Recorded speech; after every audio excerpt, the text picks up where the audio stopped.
Hello, how's it going, everyone? How's it going? It is a Saturday. As always and as usual, it's pretty nice. But I'm trying to make it through all this. I have an endoscopy on the 29th, so I'm trying to prepare for the best. Hopefully everything goes good. Tomorrow I got some Father's Day stuff to do, so I'll be out. Won't be able to play Paper Mario till later, but I'll be able to play To Kill Eros now and also next week. So let me get that one going. Let me actually see something.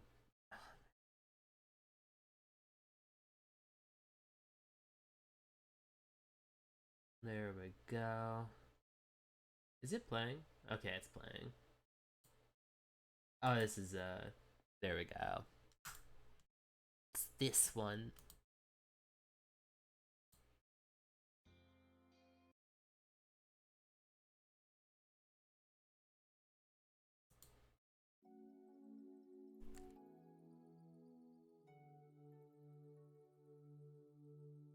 Let's see. I wonder if I can just skip through all of this and then get to like the options. Or do I have to like restart the save? Oh, my baby. It's gonna be hard to what's it called?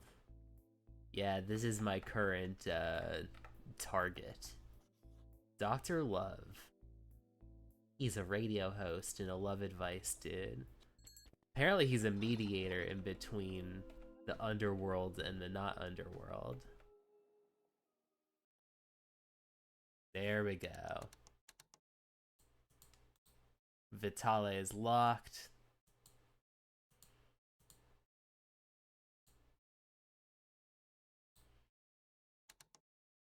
And next up, Dr. Love.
My weight dropped against the bed in the dark room, unable to cave to the lull of sleep just yet. I couldn't stop thinking about Dr. Love's proposal. If you're aware of my show, then you must also know that we provide love consultations here. Therapy for my love life. Why do you think I need this, huh? You're giving off the energy of a single and struggling man. Oh, really? Find that funny, love doctor? Haha, I'm just offering to help you fix that if you so desire. An option, if you will. Another option that didn't involve tracking down Eros and stabbing him in the chest.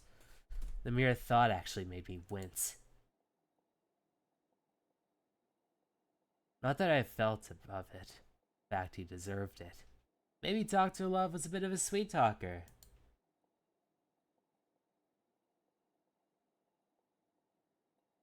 Or not.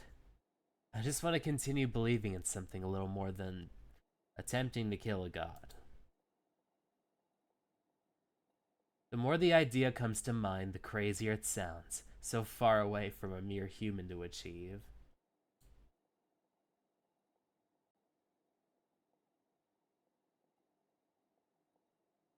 Vitale said it was impossible, but that didn't guarantee that I would be the one to make it possible. I may have a few bolts loose, but not that many.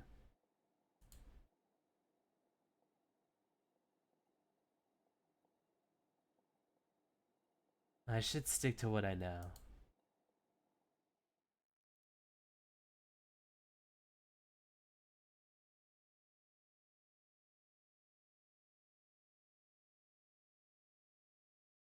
I avoided going all day, but I found myself at the front entrance anyway.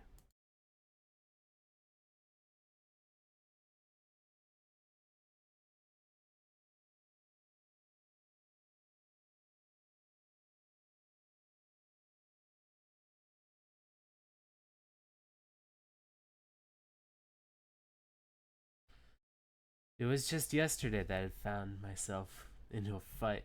Um, it was just yesterday I'd gotten into a fight with one employee. Entering the building again after that felt embarrassing.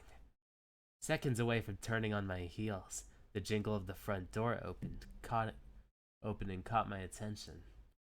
That's when I saw him again. You came here!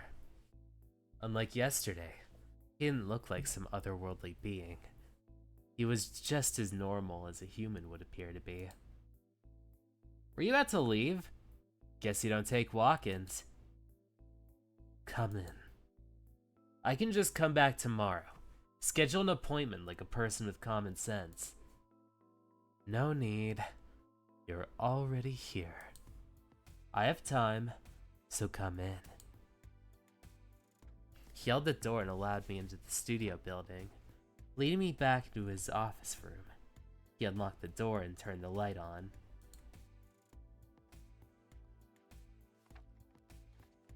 He took a seat at his desk and he pulled out some papers.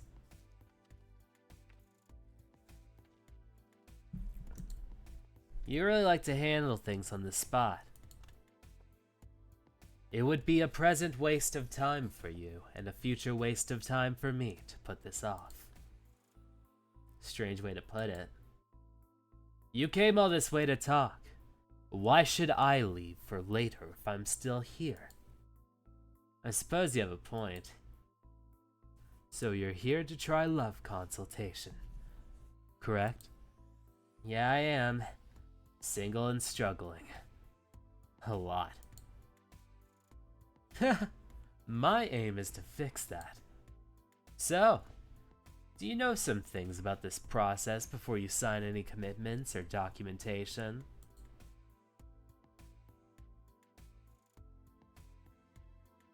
I'm listening. Much like therapy, you will be able to comfortably share details of your life with me.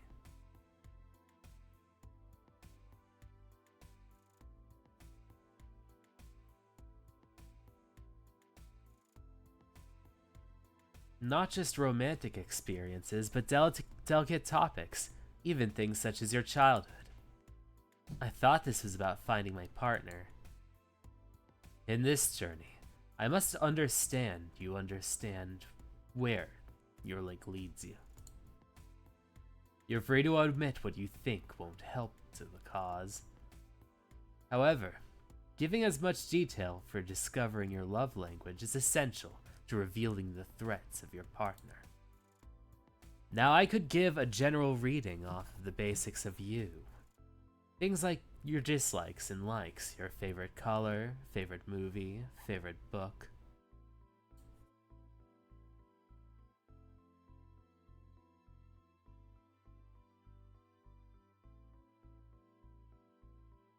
But that can complicate issues. I will pick up a general area, but not the clear idea of who your partner might be.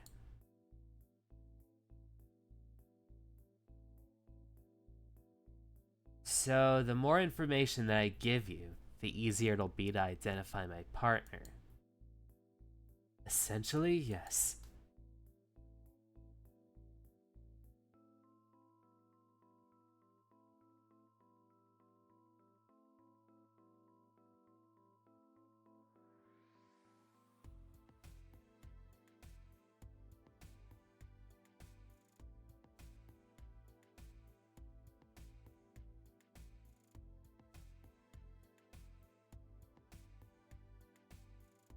Now, everything that you tell me will be sensitive information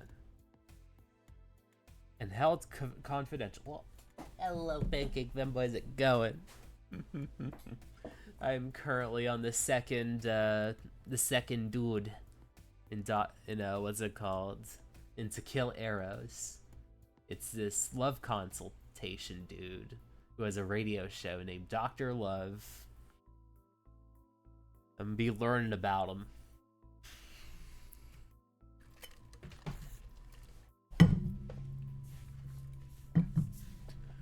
Now,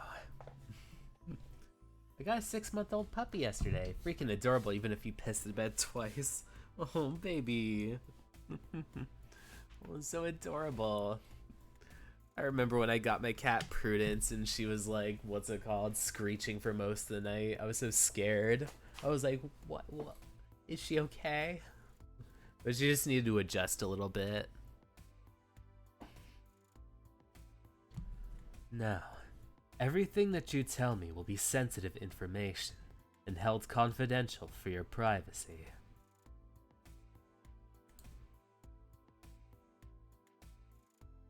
Only you or I can access your files here, so no need to worry about the spread of your personal life, unless you explicitly give us permission to use it.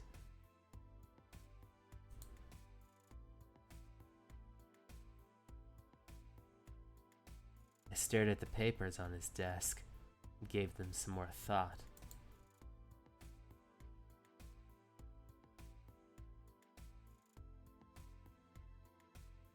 It was terrifying to open up to someone other than Marlowe and Grandma, especially after trying so many times with past lovers. Now here I was with some love therapist asking me to do it again. There's something about him, the casual yet professional atmosphere, that made me want to tell him. The long white Valkyrie hair. Yeah, I think what's it called? He has a really interesting like design. I think there's like almost like a few like streaks in there. They're almost like pinkish. It's so interesting how his hair is. It didn't feel like he had hardly any mind to judge me, but he was certainly covering the angles to make me feel safe. Yeah, there's almost this kind of almost like off like pinkish sort of like hue. So there's like some parts like white and some parts a little like semi-pink. It's so neat. The what's it called? Like the feather tattoo. There's like a hole in the chest somewhere. The glasses are really neat as well. They kind of have that matching motif. A suit with like a jacket over it, or this like white stripe kind of button up with a suit over it. Do you have any questions? You can take your time if you need to. No, I'll do it. Are you sure? Yeah. Alright, before I have you sign the documentation, let's see where I can fit you into my schedule.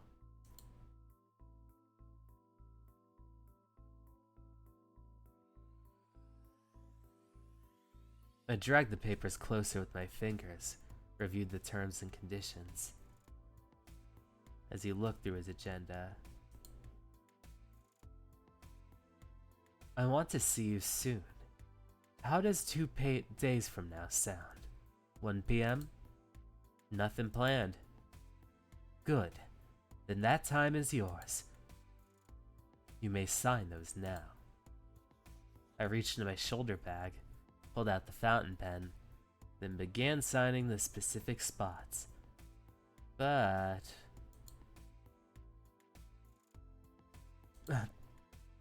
I looked up to see he changed his appearance again. He looked like a demon. This caused him to look up from his book. However, his eyes landed on my pen.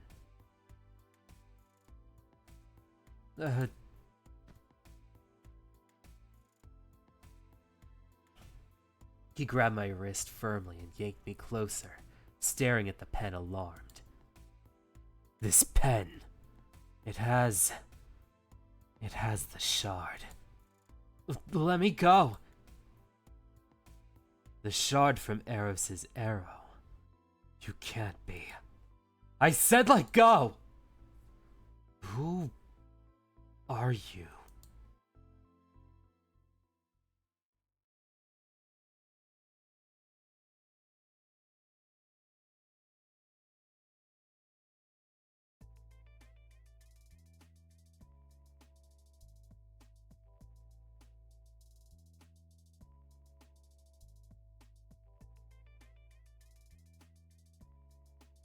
Two days have passed since my exchange with Dr. Love in his office. I was so confused about what I'd seen that the moment I found an opportunity to break away from him, I ran out of the building. He called me once and I didn't answer. I even contemplated blocking his number, unable to fathom whatever the hell he was. I met a Cupid, a proclaimed god, and what? A demon? I wasn't sure.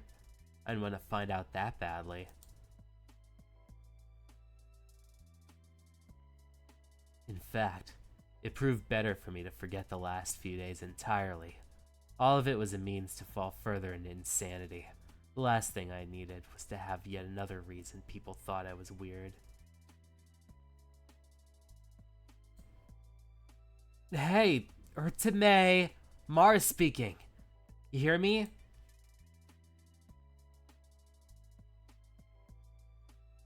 Huh? Are you on the same planet as me? Or have you floated off to Pluto? I'm listening now. Yeah, now, but not for another 6 minutes straight. The hell you're rambling about for the whole 6... The hell were you rambling about for 6 whole minutes?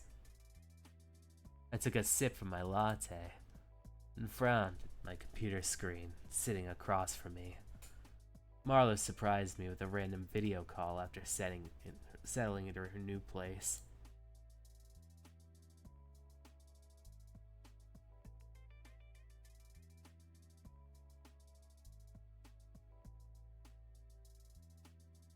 Cheese. I was talking about cheese. No, you weren't. I'm mad that you're at Pedal Latte right now. Then move back here and bring Esmond too. Do me a favor. Or you can move here, where the weather and scenery is prettier. Quasimir's pretty too. Yeah, but it rains a fuck ton there if you ask me. True. Quasimir is known best for rainy days more than anything else. But when graced with sunny and clear skies, it was a beautiful place. Probably not as beautiful as the place Marlo's at now. And there were the people to think about. I had the decency to know some nice people. Quasimir had its fair share of shitty citizens. So it wasn't uncommon to see a random brawler sit between a screaming match sometimes. I was actually asking about Grandma earlier. Oh, she's okay. I heard her son was coming to visit.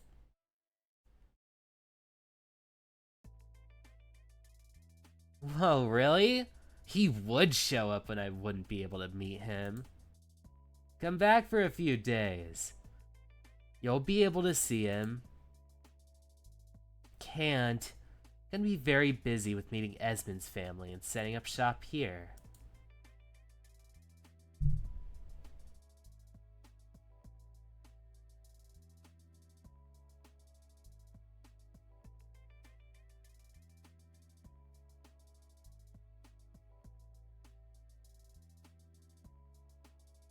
By the way, if you ever want to put those talented hands of yours to work on someone's body, I have a booth with your name on it.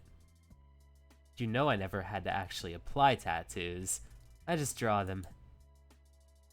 And I will gladly teach you, or you can learn yourself. Regardless, you have a place in my shop.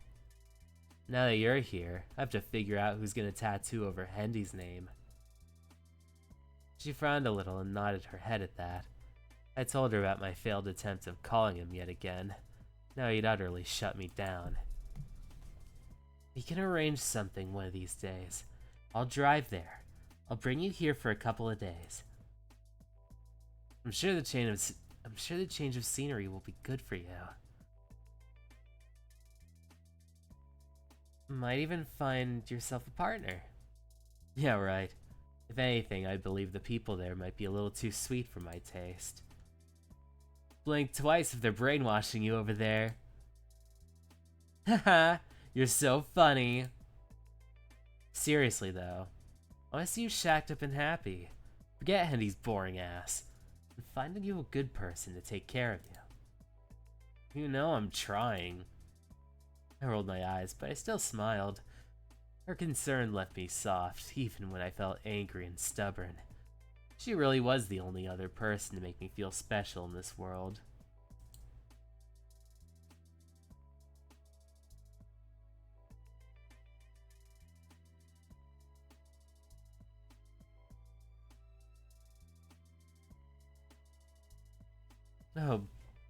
Oh, baby, you're back. How was your meeting? They're going to do one last check of parlor repairs. The ceiling leak seems to be fixed. Who are you chatting with there? Who else? Hey, Melrose. How's it going? Hey. Missing my friend that you took.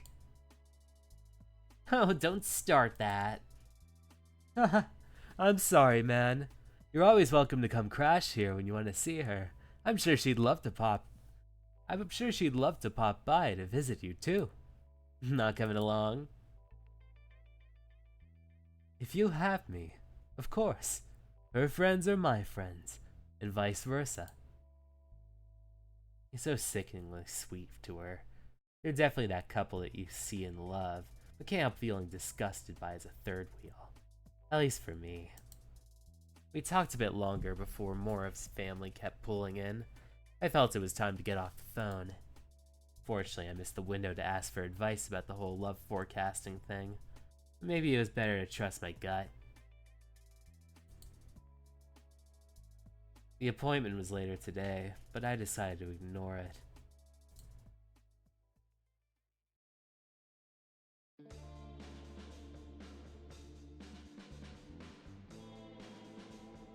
After working a couple shifts, I stopped by the Solar Bar for drinks.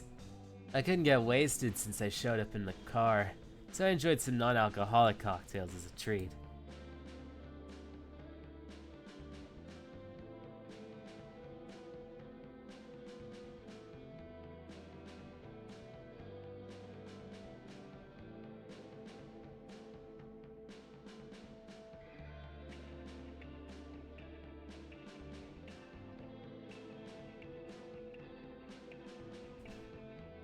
There must have been a special occasion given that there were more people up dancing than usual.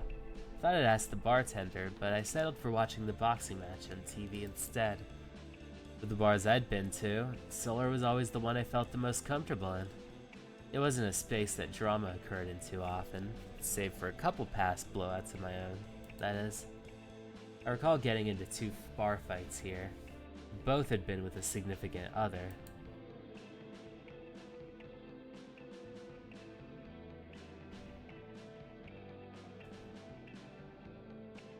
I've been a good boy since then, keeping any further altercations outside of the building.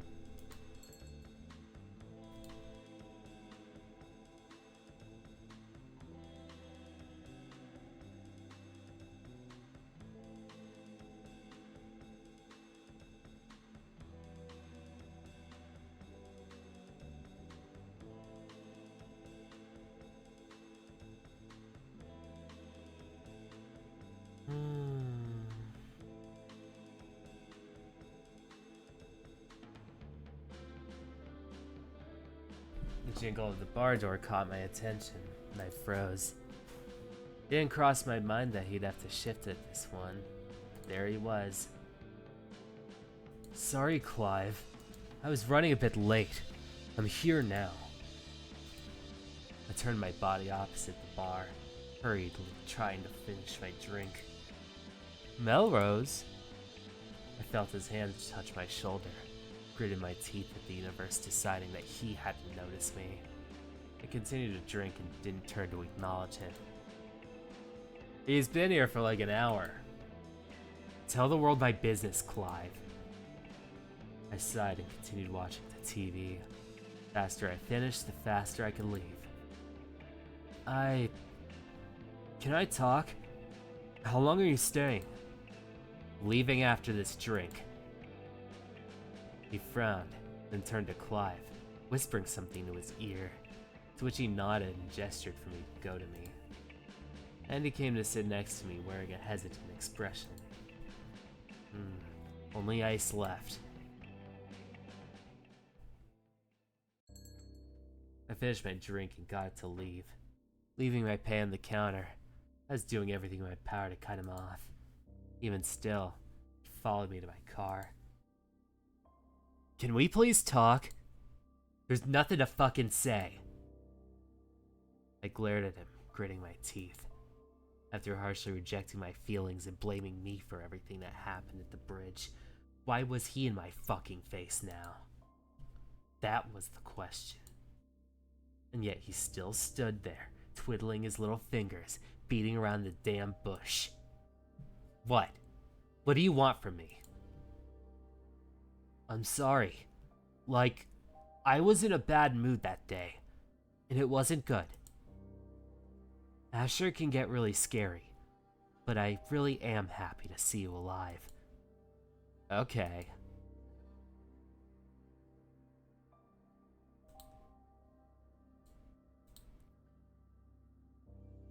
Let's see. Positive influences usually led to a game over, so let's see.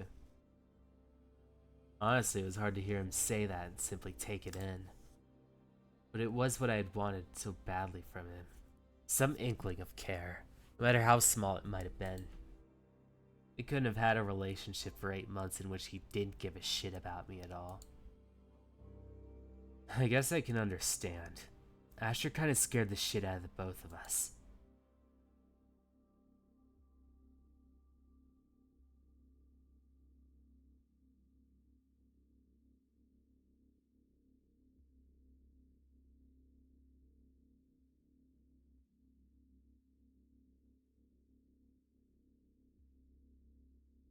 Yeah, he and I have a complicated history.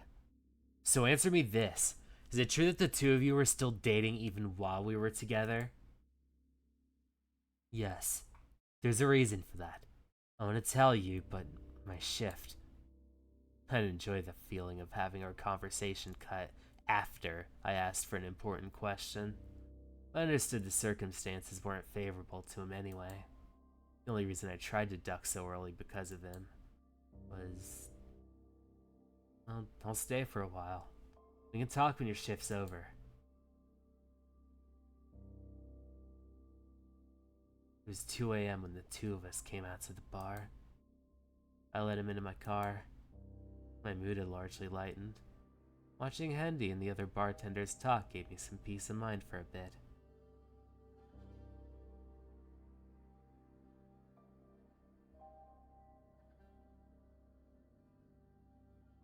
Right. So, you asked why me and Asher were still dating earlier.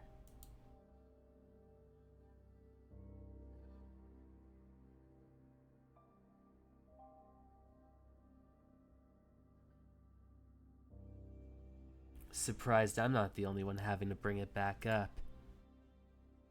Well, it was something I wanted to tell you. It's just hard, you know? I don't, but I'll give you a bone. Asher was my first ever boyfriend. Before that, we were best friends. I care about him. And? Sounds like there's more to it.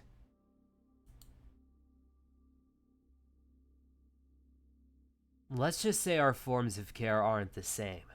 I care about him, and well, he loves me. Oh, I see. Seems I hit a little close to home. I kinda understood being in that position. But there was no rewriting the asshole that Asher revealed himself to be. I only dated him because he was going through a rough patch.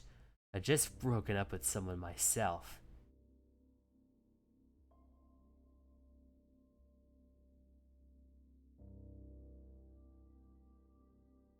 figured we could help each other.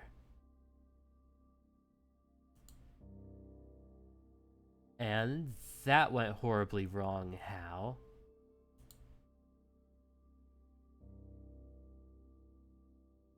He'd get super clingy and insecure over every little thing I did. It was suffocating.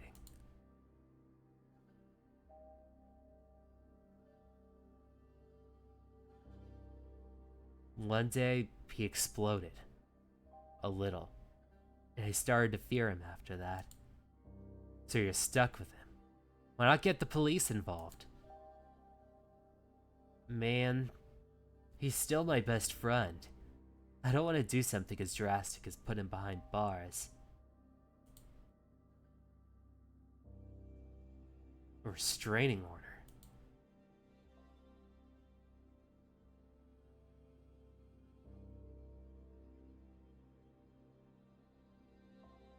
He'll violate it for sure.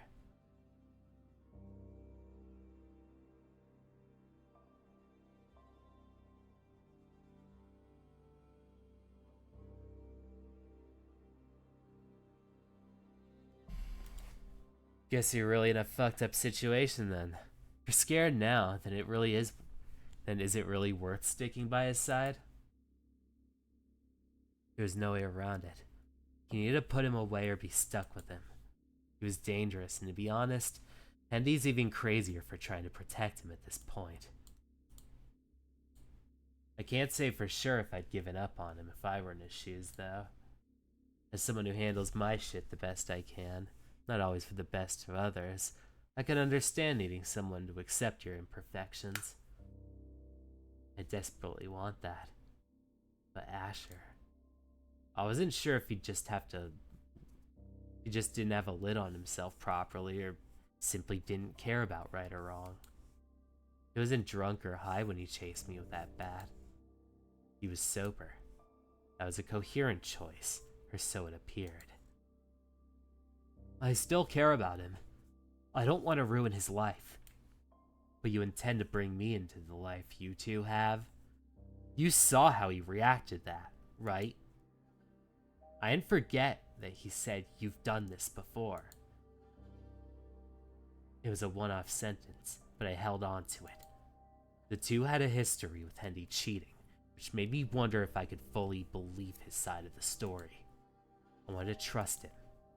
But Hendy always had that thing about him that sometimes made me feel disgusted with myself.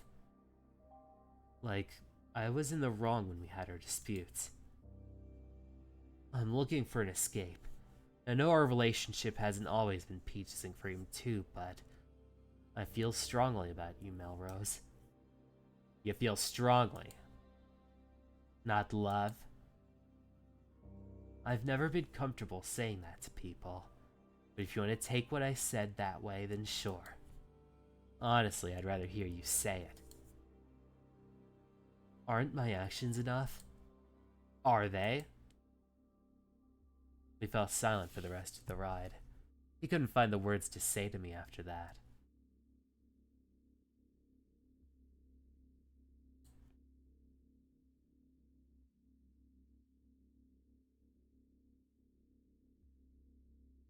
I drove in the alleyway where his apartment was.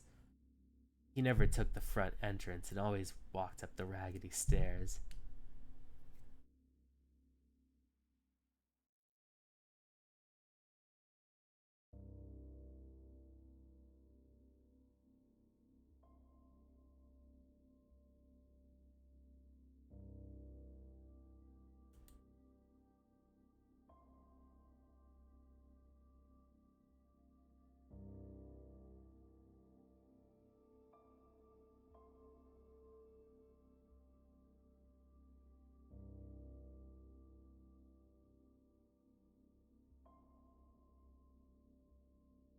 When I ran down them, it was the first time I'd ever been scared shitless about that. I'll let you off here then. Don't want to spend the night? Your place still freaks me out. It won't be like last time, come on. He'd gotten out of the car, standing off to the side, waiting for me to get out too. Gonna get over my fears somehow. I sighed and turned off the car. Just as I was about to get out, my phone started ringing. Huh? Looking at the caller ID, I realized it was Dr. Love. Huh?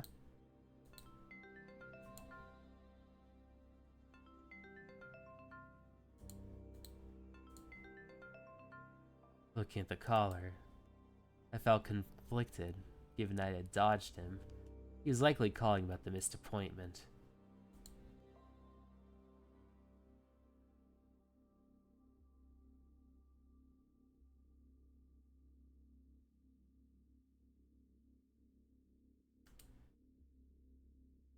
Not like I needed the session anyways.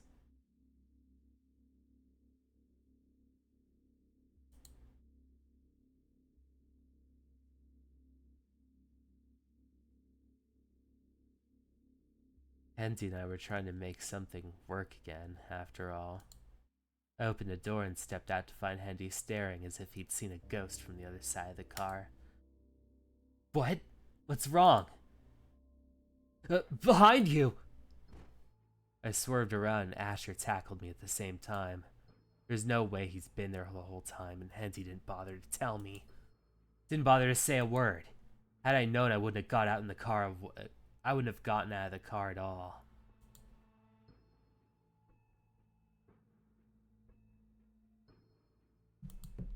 Get off me! Ugh! You just don't listen, do ya? Not that it matters now. He brought a knife down to my face and I grabbed his waist. The two of us struggled over the seats, my back strained from the uncomfortable position. Ash's strength was out of this world. His sinister laugh increased as the blade came closer to my stomach. Fuck! Hendy! Hendy, help me! You think he's gonna save you? He's fucking gone. No one's coming for your ass.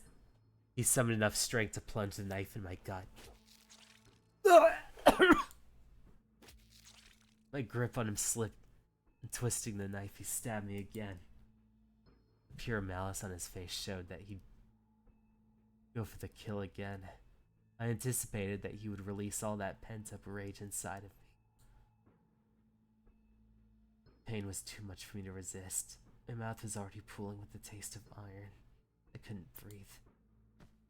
No more strikes came after. Instead, I felt Asher being yanked off of me, followed by the sound of something splattering across the concrete. My vision blurred and wavered.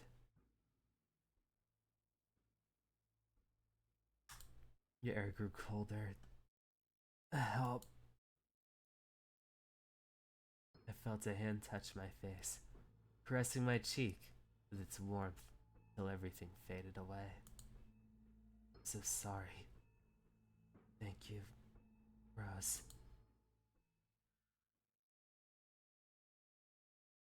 Do you want to save your progress? Oops. Alright, load.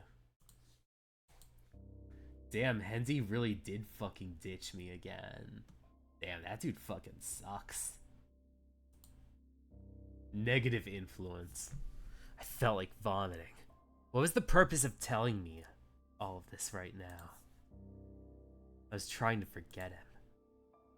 Besides, Asher's still in his life. It'd be crazy to hope to rekindle anything with him. Not after hearing about how he felt about me. I couldn't do this again. Are you done? Melrose. Yeah, I'm done. Good night then. I opened my car and got inside. Andy lingered outside the bar until I pulled off and began heading home. Or at least, that was the intention. I did a U-turn and headed back down to the apartments. As I drove down the sidewalk. Shithead! What? Shatter. A metal bat collided with my windshield, cracking the glass. Reflexively, I let go of the wheel, guard my face, foot still on the pedal, and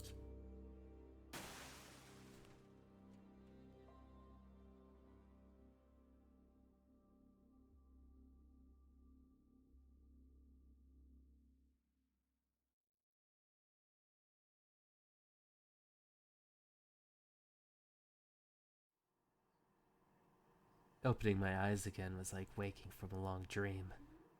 The room was chilly. The indiscreet sound of the television bounced off the hospital walls. I absolutely hated being here. It wasn't my home. Because of that, the loneliness settled in worse than usual. My eyes roamed down to my left arm, wrapped in a sling, likely broken or sprained. I tried replaying the night to remember what led to this, but my head hurt too much to think.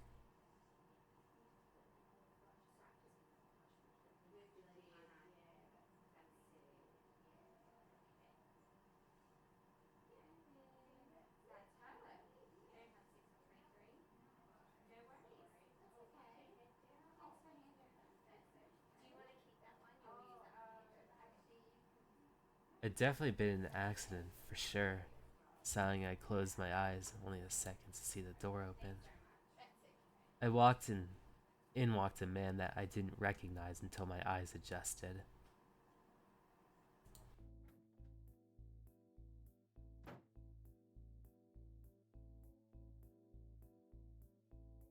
Ah, you've woken up.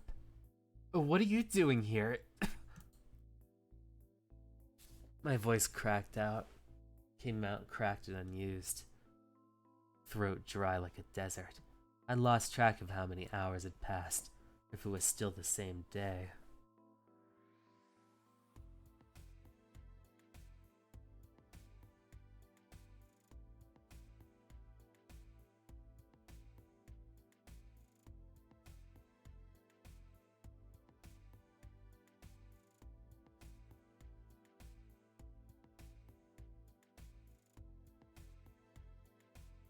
My voice came out. Dr. Love brought a water bottle over, slipped the straw into it, then held it to my lips. I actually do need to hydrate.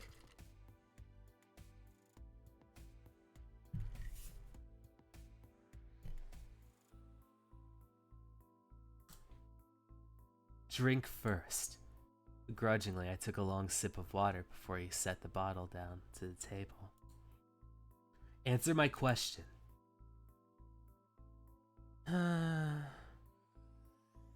They contacted the last person to call you after the accident. That person happened to be me. You called? Curious why you didn't show up to our session and intend on asking if you wanted to reschedule or cancel it. Why didn't you just say you were the only an acquaintance? They couldn't get into your phone to call any of your relatives.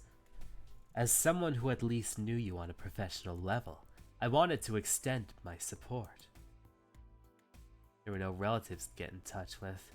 I'd been separated from them for years. The only people I had in this world were Grandma and Marlowe. Didn't they tell you what the fuck happened? You were attacked, involved in a car crash. Authorities arrested the suspect not long after. Do you not remember the leading actions? No, my head hurts too much to think.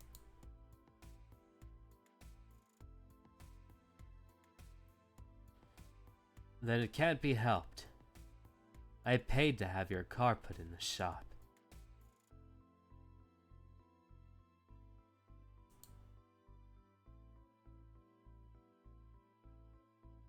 Why would you do that for me? It's a non-issue to me.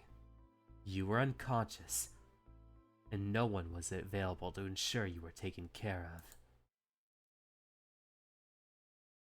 I simply offered the aid you didn't have.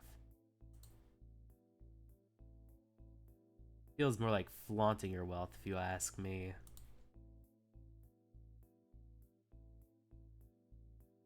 I'd be willing to ask if you wanted my wealth, but I, like any other human, need money to survive, unfortunately. But you're not human. He slowly blinked at me, dragging his fingers through the locks of his long hair. His expression was as blank as it had been the moment he entered the room. I couldn't imagine what he was thinking. Is that why you ran away the other night? It's not every day you see a person with horns, red eyes, big black wings, an exposed beating heart. Point taken. Yet you're disturbed by my learning that. My appearance before you is neither here nor there. In the end, the results of my efforts will be the same. Something about the way he spoke both irked and reassured me.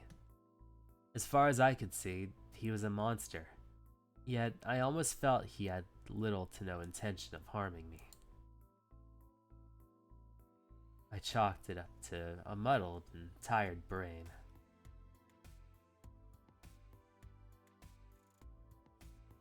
So now that you know I'm okay, are you heading home? I figured that an empty hospital room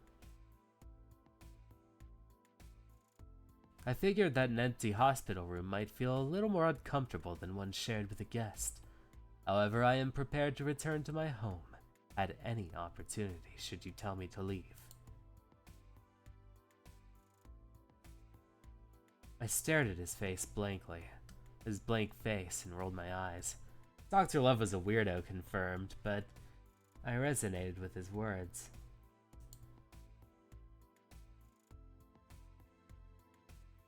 Being left in a room all alone would leave me with no choice but to sleep the discomfort away. I won't tell you to leave, but you're making me feel indebted with these effortless gestures. Then reschedule your session with me.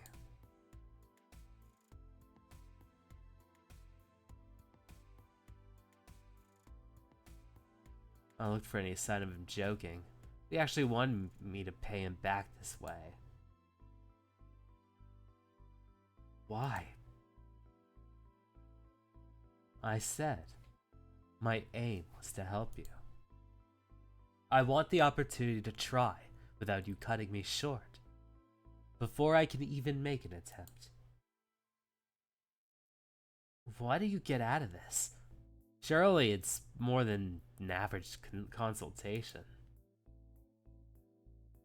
Answers to quell my curiosity and the satisfaction of finding your soulmate. Nothing more. You say so. I suppose there's no solid reason for you to believe me, but I will continue to make you do so. I will continue to make do with this much. I squinted at him, then sighed in frustration. He made it so simple, yet I couldn't believe it was.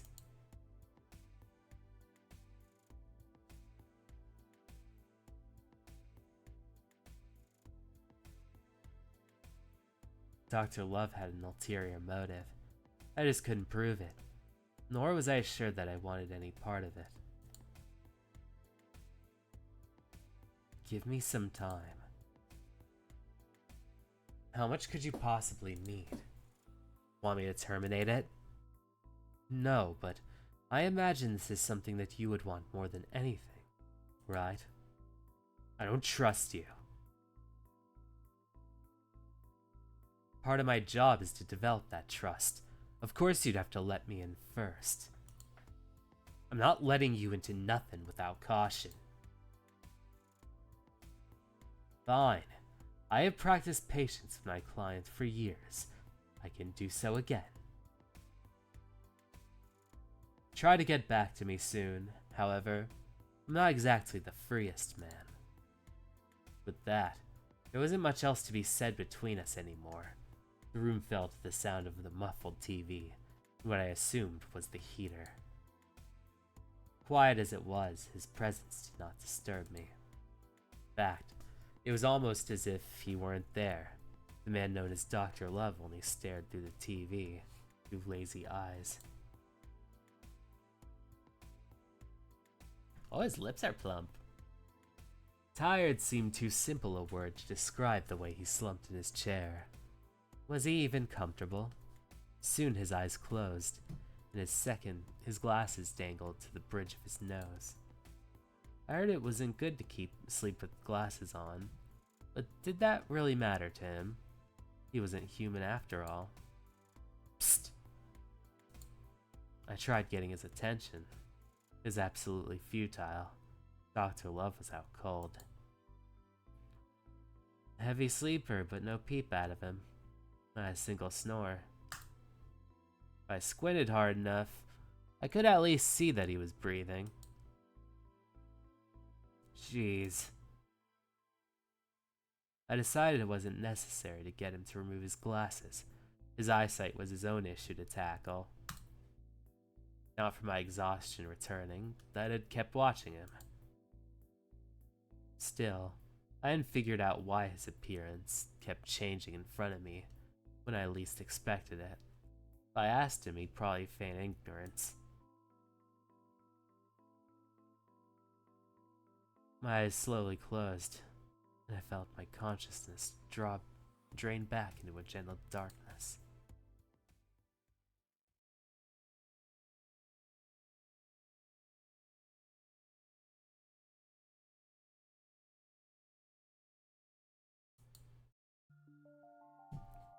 It occurred to me that maybe my prior actions had struck fear into Mr. Figueroa. But for him to have seen my true form is another thing. Come to think of it, he brought the attention to my heart the first time we met as well. Of course, the second time, he only panicked after he signed the papers. He was holding the pen then, and the time before that, if I remember correctly, the pen had been in his jacket pocket. Undoubtedly, this is the fountain pen. I took a sip of my coffee, which had gone cold after hours of sitting unattended. After my last consultation, I had been reviewing the document that he'd signed. It would be a pain if he didn't come back. No, it'd be good if he didn't come back. Perfect, even. However, I am no fool in my ways. Never in my years did I think I would run across another one again.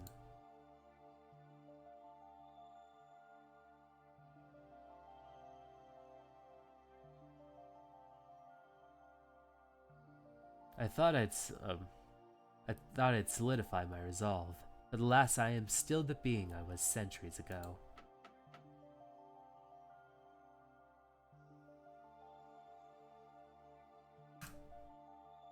You may enter. The door is unlocked.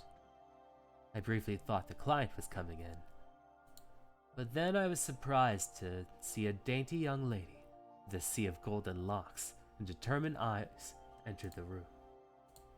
A young lady I was more than well acquainted with at this point. Femme. Isn't it well, if it isn't my favorite Cupid of all time. My favorite lovely Cupid. You're saying this as if you aren't the one who entered my office. Well, it is you. I've been looking for you. And I suppose the perfect place is your office. This is not love's profound discovery, as you make it, Lady Femme. Probably not, but word on the street is what I live by. It said you'd be in your office at this given time. That is no rumor. It is a simple fact. Femme is the goddess of rumors. She likes to tackle intellect onto the end to make it sound more professional. However, it doesn't no wonders once she opens her mouth. It's often a sea of gossip.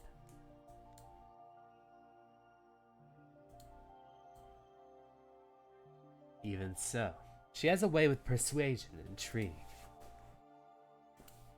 On various occasions, I've found myself on the beneficial side of her rumor mill.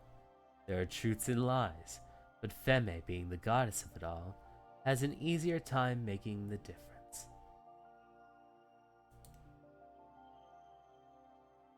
As to whether she cares to spread the correct or truthful info depends on her mood.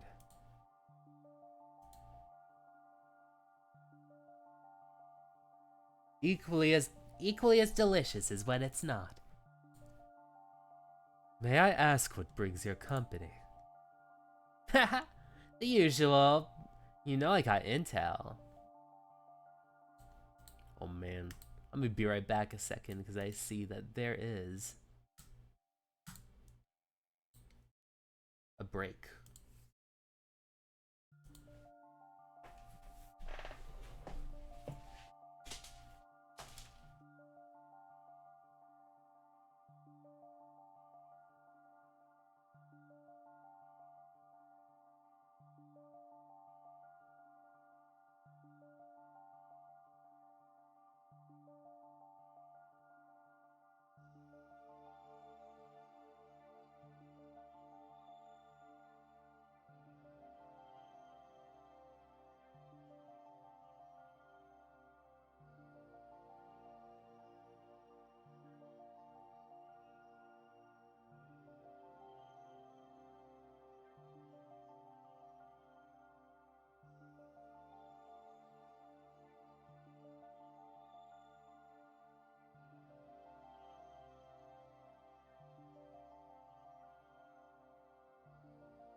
I'm back.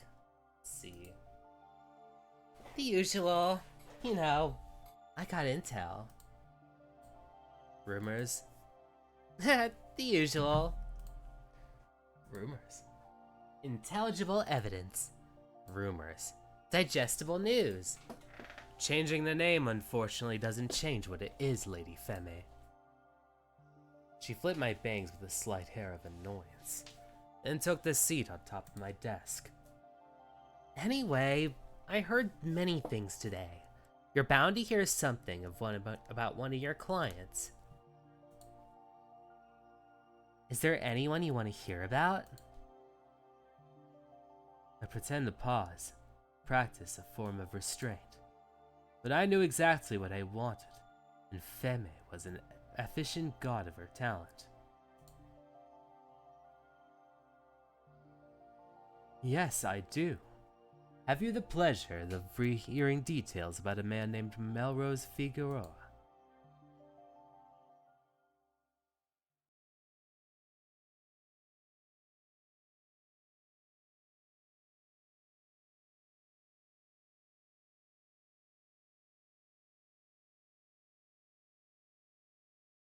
The last 2 days have been difficult to manage with one arm. I was told to spend most of it resting until the sprain recovered, but being the only one in the apartment wasn't favorable anymore.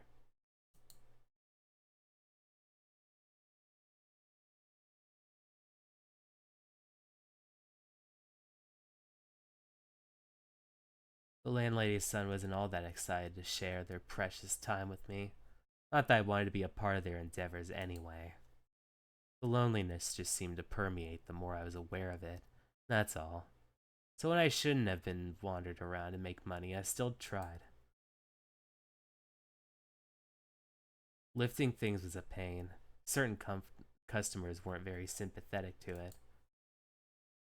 Even a doctor had given me a smaller tip due to disobeying my recommended treatment. As far as I was concerned, my actions were my consequences here, so everyone should mind their own. Love Life Studio will have a collaboration with your local eateries called Love Tracks. I changed the radio station. He's everywhere. When I woke up the next morning in the hospital, he'd surprisingly stayed just so that he could tell me when he was leaving. Since then, I hadn't spoken to him, nor have I approached him. For the forecasting, of course.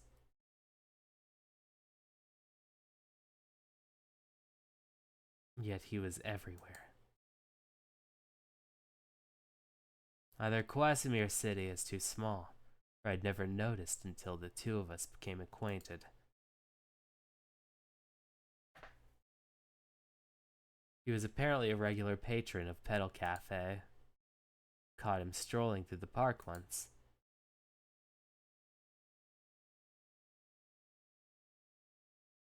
Almost ran him into the mall. We even caught the same bus. I'd lost my mind if I'd seen him at Solar, but I've been avoiding that place ever since the incident. Still don't care enough to check in, huh? Andy definitely heard the news about me. In fact, the crash didn't even happen for more than a minute after peeling off from the club. Hell, you could have witnessed Asher doing it. But he hasn't said anything, or sent anything to me. The barkeep and Clive at least sent texts and emails as an apology, although it happened off the premises. It really wasn't their problem. I accept the gesture, unless they knew something I didn't. Regardless, I was steering clear of going there to kill time. I couldn't even draw.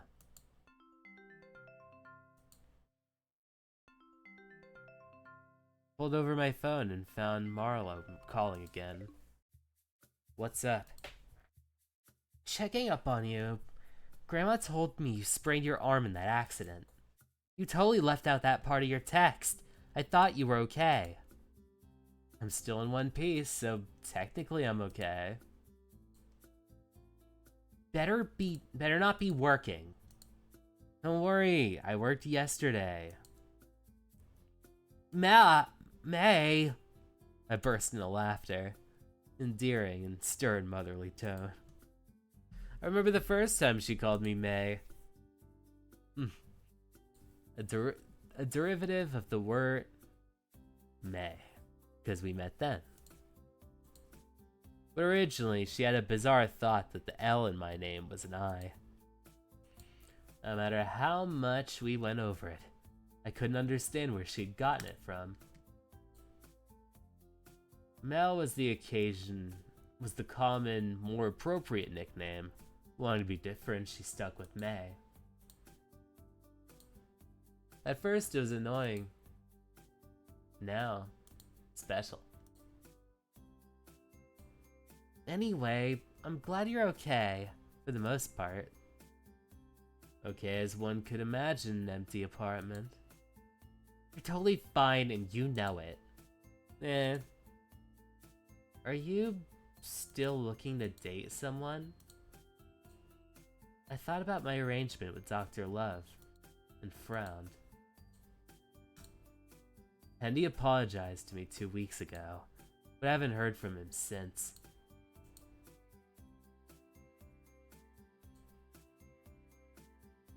And he's in the equation why?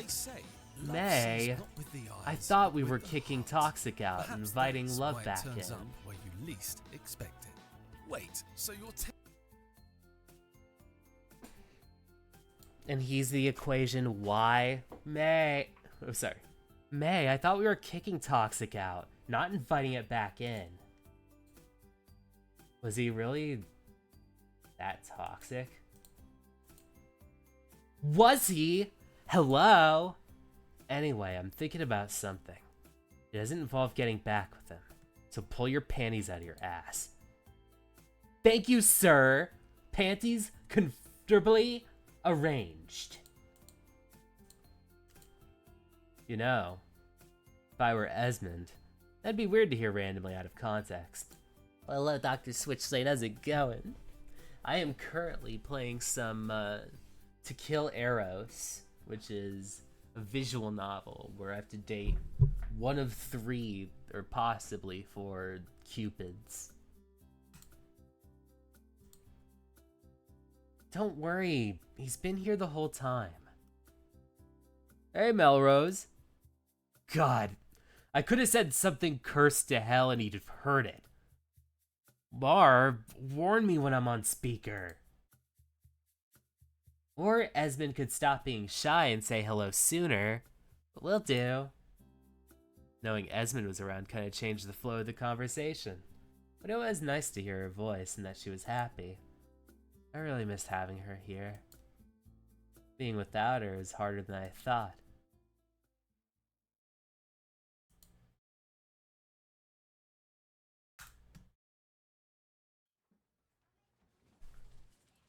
I gave myself a 3rd week of resting in hopes my neglect would go without strenuous effect.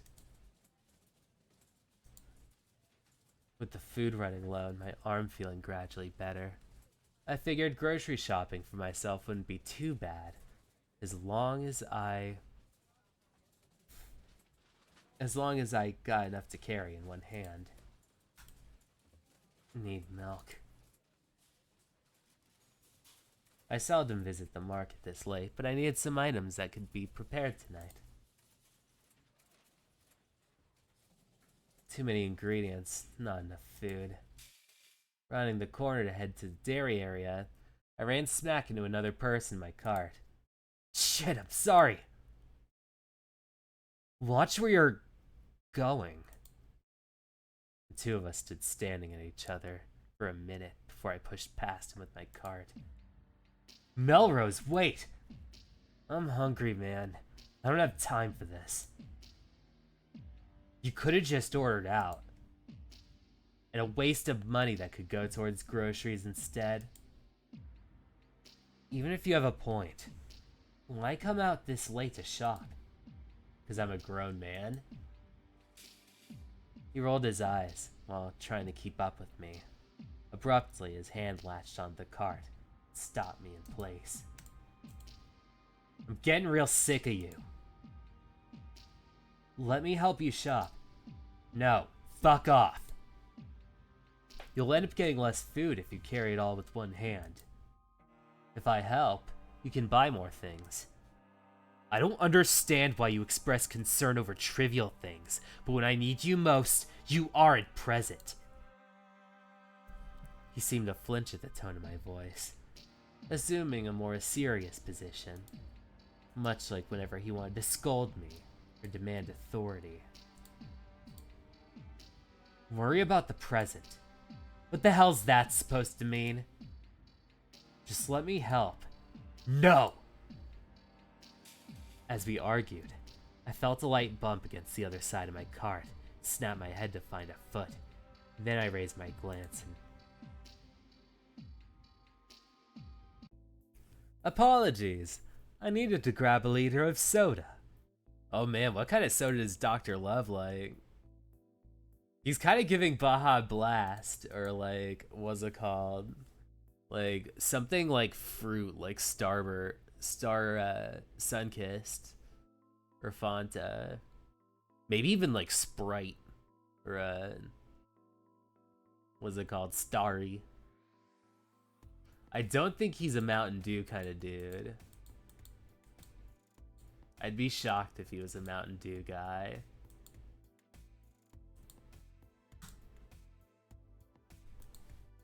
My heart skipped a beat, then raced like a heart attack was approaching. Didn't expect to rub him into here. Dumbass Hendy ruined everything. Sorry. Move your ass, Hendy. Oh, right. Hendy stepped aside and allowed Dr. Love to grab a bottle of lime soda. Got it! I knew it was like Sprite or Starry. I knew he liked that fruity soda. Lime is a good one. Didn't seem like Dr. Love had any intention of leaving once he grabbed it, though. In fact, he continued standing in front of him, separating him from my cart. Are you done? I'm looking for another. Carry on. Hendy's eyes twitched at that. He grabbed the edge of my cart. Simultaneously, Dr. Love leaned against it for support. Aren't we in your way? No. But from my observation, you are in his way. Perhaps I am too... right, Mr. Figueroa? Dr. Love hastily turned his head to look over at me, wearing an elegant smile despite his disheveled appearance. Did I just go to the dairy aisle? Of course. He let go of the cart, but not without removing Hendy's hand from it with ease. At the same moment, I pushed the cart with Hendy trailing behind in tow. I quietly continued to shop with him hovering nearby. You know him? Most people do if they're into that Love Live studio stuff. At that, Hendy turned his head to look at Dr. Love, who was still lingering around in some distance. Really? He's that guy? Uh-huh. I reached to grab a sack of potatoes, which Hendy helped me place into a cart. Time passed, and I shopped enough to fill my fridge. But it was certainly too much to one-hand it all the way back home.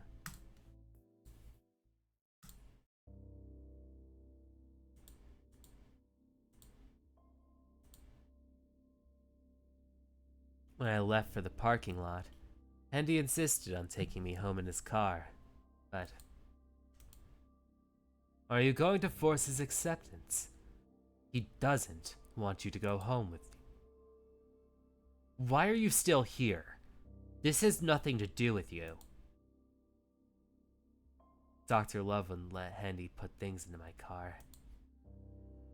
In fact, he had his own car, and proposed taking me home himself. It was bizarre to witness the two arguing over this.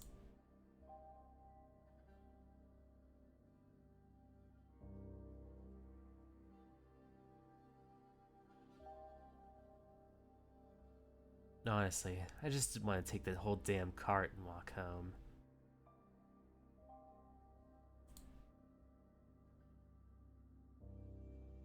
Despite that, I couldn't shake my curiosity about why Dr. Love was meddling so much. As far as he should know, Hendy could be my lover or something. Yet he was trying to defend me as if I needed it.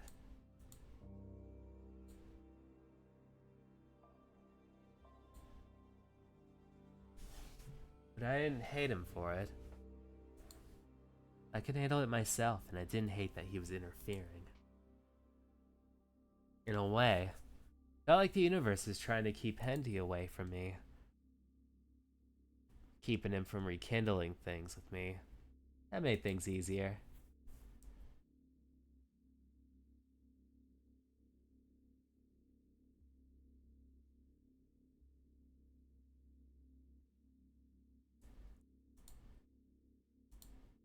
Can you open your trunk? I spoke up to Dr. Love in the spat with Hendy. With no effort, he pressed the button on his keys to allow just that. Hendy didn't seem to like that. Are you seriously gonna get in his car? You two aren't even close enough for that yet, right?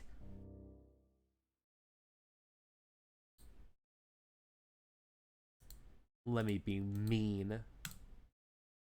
Hendy, just go home.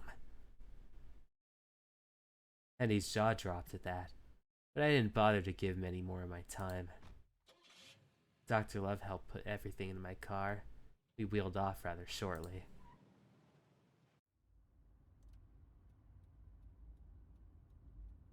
The quiet as the ride.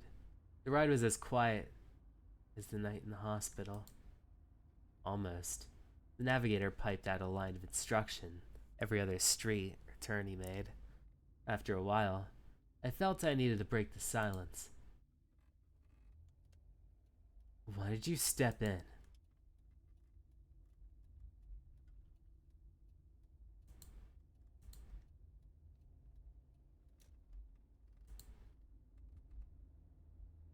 Against that other man. Well, you didn't appear to find his company quite pleasant. He could have been my boyfriend. Could have, but is he?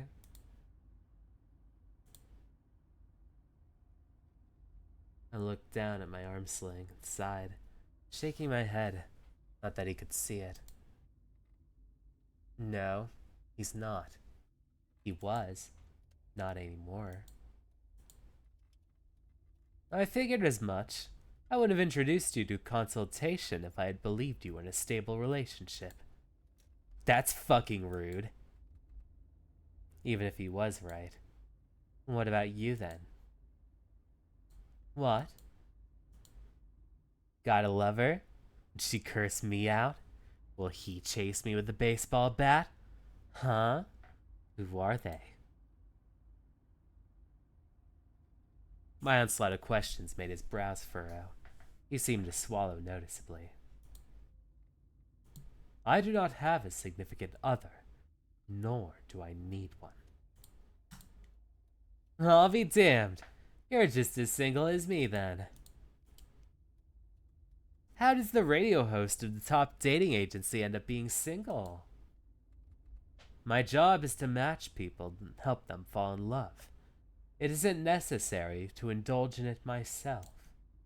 Or perhaps you just got no game at all, and yet you're giving advice to other people. I suppose I deserve your well-crafted dissing. He smiled. I found it hard to take my diss seriously. If I bothered him, he wasn't showing. You ever thought about dating? I have already dated before. Really? What happened? Surely a matchmaker like yourself didn't have a nasty breakup. Of course, it wouldn't just surprise me if you did. Dr. Love wasn't well kept, even if he was beautiful. He could add a little more fluff to his words sometimes.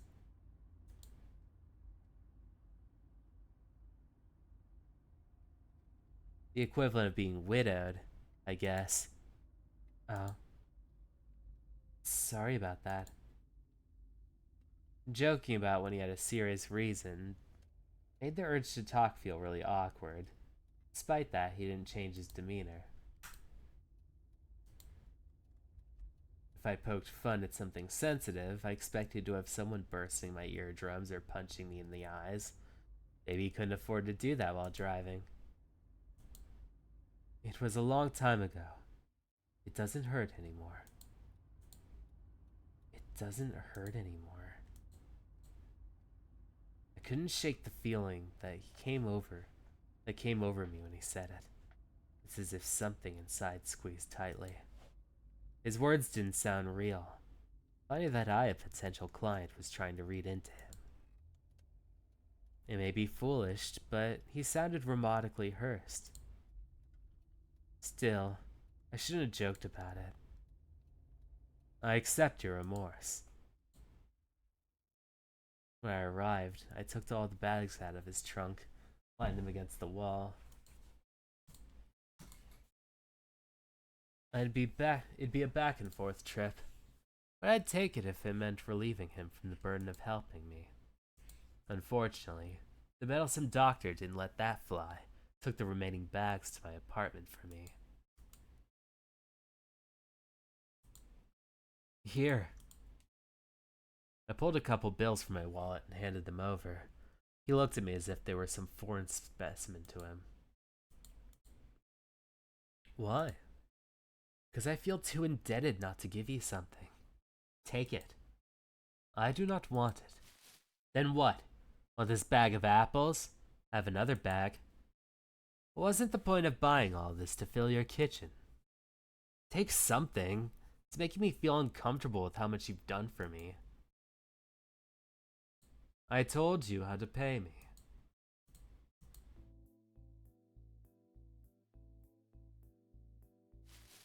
He leaned forward, his glasses sliding slightly down the bridge of his nose as ours met.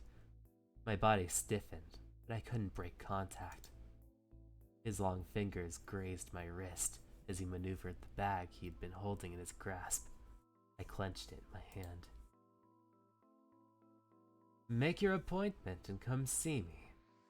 Follow through this time. I'd almost forgotten the reason I'd even been avoiding him was because of that strange appearance. But alright now. He looked as normal as any other human being. I couldn't understand why. It'd been driving me crazy. If you'll be honest with me, ask.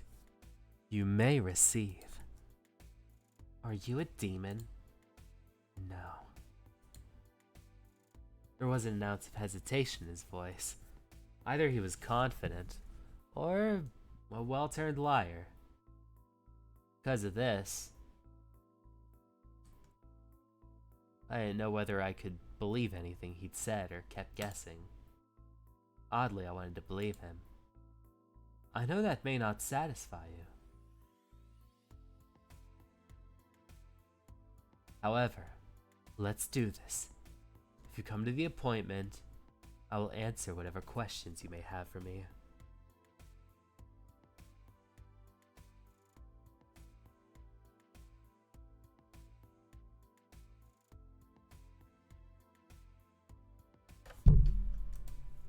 How do I know you won't lie? I have no reason to lie. Only reasons to withhold.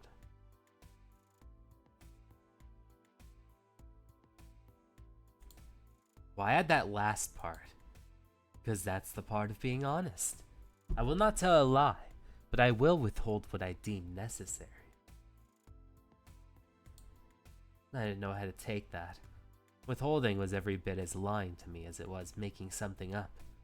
But I guess it was better to have him be truthful, hold back on details rather than lie to me. I still didn't think I could trust him, but I really wanted to. Alright. Now, I believe I've overstayed my welcome. I'll be leaving then. He pulled back from me. and the warmth I'd felt along with his touch felt prevalently cold. It was hard to ignore, almost as if all the warmth was leaving with him. My heartbeat increased the moment we reached the front door. I took a step forward, but didn't chase him. I couldn't make him stay for whatever this selfish, unwarranted feeling was. Dr. Love? Yes? He opened the door, then looked back at me with a blank expression.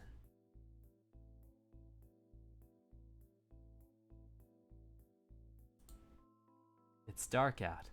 Be careful on your way home. People do crazy things at night. Okay, I'll keep your words in mind. Good night, Figueroa. Hello, Shrimpomax, how's it going? I'm playing some To Kill Eros, which is a, what's it called? A visual novel where you can date one of 3, cupids. And this is one of them. A, what's it called? A radio, like, love doctor known as Dr. Love. He gives relationship advice, but he also is very curious about this one pen that I have from, I guess, this one pen that's carrying, like, an arrowhead that was used to, like, to kill the god of, like, Eros. But Eros, I think, was still alive. So the main character is trying to, like, find some way to get revenge for, like, his, like, unlucky, like, streak with love, because he thinks that Eros was taking it out on him. But it seems that along the way he starts to kind of really fall for these dudes.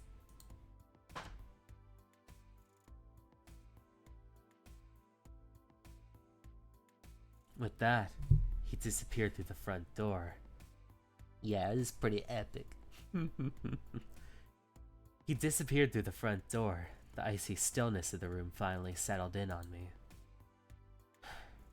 Finish putting this shit away.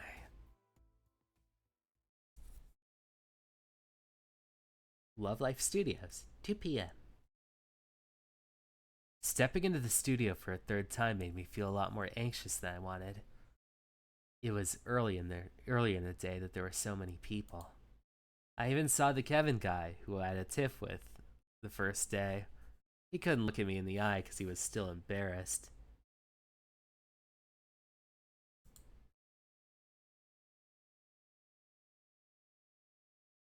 He never apologized for that.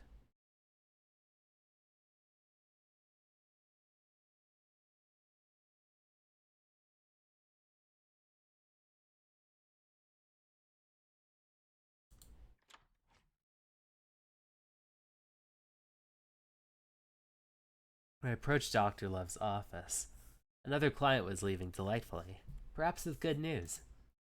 That didn't make me feel any more at ease. Before coming in, he had to fill out a sheet for general questions. They're reminiscent of old dating quizzes from magazines. Simply miscellaneous things like my favorite color, places to go, things to do, my type of person, etc. I'm glad you actually came in. Haha, I almost didn't come again. Really? That would have been unfortunate for me, as I had no other clients for the rest of the day. May I ask why? Hard to believe it would bring him any trouble, considering how nonchalant he was being while recording something into his notebook the whole time. He told me to bring the pen, so I can see you right now, and it's making me nervous. Right. This is only to quell your personal, curious mind. Put the pen on the desk. Okay. Hesitantly, I removed the pen from my jacket pocket and put it in my desk. Immediately, all inhuman features on him faded back to a normal man. It didn't entirely come as a shock, but I still wonder why this was the case. That item of yours is very special. It's giving you the ability to see things that other humans normally would not. My My mom told me it's a fairly heirloom passed down for generations and has taken the form of many things. It's said to have belonged to Psyche. Dr. Love paused, writing, but his gaze didn't raise to meet mine. Instead, it wandered the room slowly before returning to the pad. I figured. So it's true. Yes. Yes, I'm sure in the hands of the average person, it'd simply be a fancy fountain pen and nothing more. With that, I implore you to be cautious about perceiving the other world around you. Because of her tale? So you are aware of that as well. Yeah. I see. However, it would be best to keep them unaware that you would see them. I don't need to explain that. Thespiae, home of the Cupidine, views her as an enemy because of the goddess beauty and the Foundation members' rule. He appeared to be uncomfortable as he shared that last bit with me. It was likely something he felt conflicted about telling me. Maybe it was more. Regardless, that was all he had to say for my answer. I wanted to let you know. I wanted to know more about him specifically, but he changed the subject back to what he was reading. Your hand, please. Why? I will do a basic reading with the knowledge I have now. After that, we will get into the session.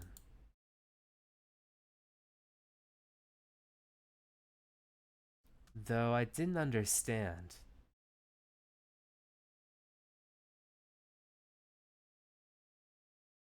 Though I didn't understand what he meant. I gave him my hand anyway, his long, slender fingers caged over mine with delicacy.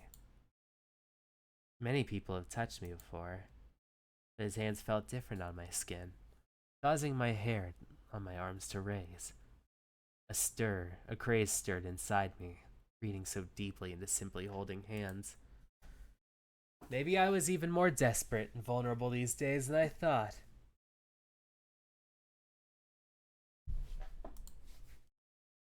Staring at his still face, watching his concentration. His other hand ran over the grooves of my palm, fingers dancing along the creases. Gently applying pressure here and there, smoothing over my skin. I was seconds away from snatching my hand back when he let go to jot his findings. What was that about? A preliminary search for your soulmate. My heart dropped. My breath strained a bit. Looking for them directly? Did you find anyone? Yes. He answered so easily. There was a soulmate for me. If I were to take his word for it, he wouldn't lie. But I didn't feel relieved to hear that. Just scared. I clenched my trembling hand and returned it to my lap. Then what now? I know they exist, but I need to know more from you to see who they are myself. And remember that the point of this is not for me to tell you who they are. It is to guide you to them. Understand? It's like, this is just half measures. It's just like, I'm gonna point you in the right direction. Can you tell me who it is? No. I know who they are. May I? No. No, you can't know.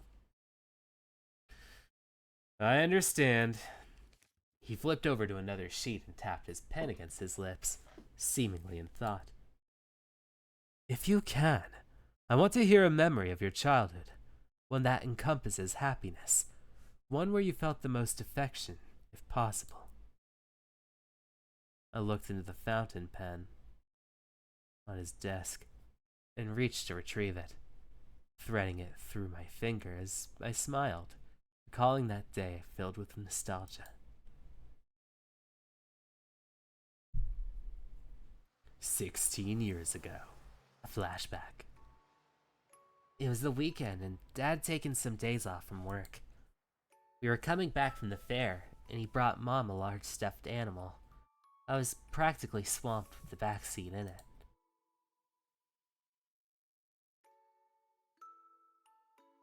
Honey, you didn't have to get the biggest one. It's not too crowded back there, is it, Mel? Nope, it's soft like a pillow. I like it. See, he likes it too. Fits your mother perfectly. If you get every angelic thing you see, you'll get a crowded bedroom. I thought you wanted to be buried in plushies, darling. Yeah, she said that before. Mom felt embarrassed that Dad had been pampering her all day. I don't remember the occasion. Anniversary? Just a date? Regardless, it was a family outing, and among themselves, they were the happiest I'd seen them. The ride home was long. That didn't stop Mom from writing. She was an aspiring writer, and her favorite thing as an author was to use a fountain pen, much like the heirloom. I always marveled at it, wanting it, so I asked her about it. Mom, can I draw you with your pen? How is Mom gonna write her novel if you take her pen, son? Tired of playing with your friend back there? Let's see. She reached in the dashboard and found a boring black pen, ripped 3 pages, then handed the fountain pen and pages to me without a second thought. Mommy can write with anything as long as it works. Does that pen work? I just stuffed a bunch of miscellaneous ones in there. I'll be out of luck if it doesn't. Mom, you said there was a pen that looks like Cupid's arrow, but this doesn't look like the one. That's because it isn't that pen, Mel. I'm actually not sure where in the family it's gone. I've never gotten to have it myself. When your great-grandmother passed, it was among the things that got shifted around. Did she say that Eros' arrow was in it or something like that? I remember hearing that from you. Yeah, it was a true symbol of love. It has been our family's protection all these years. But I thought that lady said Cupid was a bully. Why would his arrow help her? Well, son, sometimes we men, boys can be complicated with our feelings. Now we convey them with those we love. Your father knows this all too well. Had I not figured out your mom's love language, we wouldn't be where we are today. And we wouldn't have you. I didn't fully understand what they meant back then. But how they looked at me as if I were their entire world was the most seen I felt. It was the most reassuring that my parents loved me. Unconditionally, undeniably, unquestionably. If you ask me, I'd like to think that maybe Eros was like your father. What do you think, honey? If you're saying that, then I must be terrible. They're really that bad? Are we gonna forget the homecoming ball? Yikes, let's not talk about that one. Mel, I'll tell you how to avoid my mistakes there when you're a little older. From my internship article? Are you still mad at me? Mel, help Daddy. Do something cute to distract your mom. A simple conversation. One of our last. And one that keeps me hopeful. One that keeps me loving. Obviously, my parents love each other a lot, but I didn't have to worry about my place in it. Since then, all I ever wanted was to recreate their love with someone else.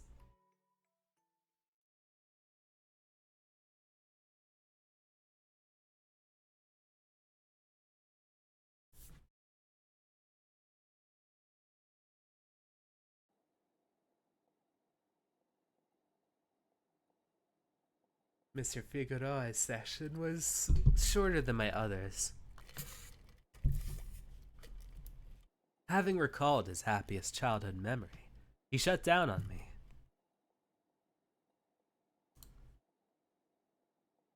I didn't believe that I'd be able to get through to him so easily. So I suggested to call it for today.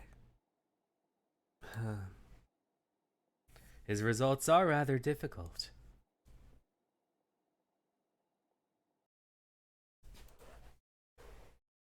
Every once in a while, a weird occurrence would happen with the matching pool. There have probably been weird readings by other love forecasters.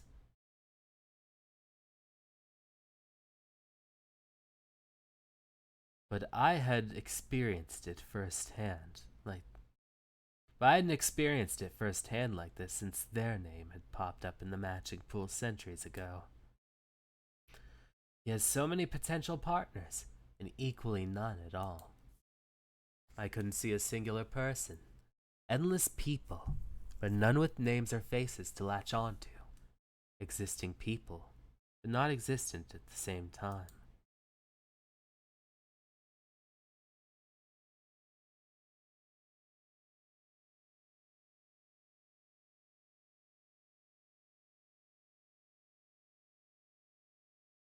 I wouldn't dare to drop his name in the matching pool, in fear of a chain reaction that might occur. It's Cupidin's worst nightmare to deal with something like this. Even worse for his sake, is that this is so phenomenally out of my control that it would immediately have the Foundation and Aphrodite breathing down his throat if I turned in my report. This had to be the effect of Psyche herself. In my recollection, she was a woman so beautiful that none dared to claim her for themselves. She was everyone's woman, so to speak. Still, this is but a theory. A game theory. How is this possible? Was this the work of Freddy Fazbear? Or Eros? Or had Lady Aphrodite done this? As I pondered the thought, my office door opened without my approval. What? Hello, my beloved Cupid. Hello, Lady Femi. Pardon my assumption, but you appear to be guilty of something. What? Me? No. So anyway, I looked in that other young man a little further for you as well. The world is honestly so small. Who would have known the family I threw myself into would tangle into your endeavors? That Henderson fellow. What did you find? Word on the street is that he's involved with the one that caused the accident on our boy. Correction. He isn't mine. That he should be.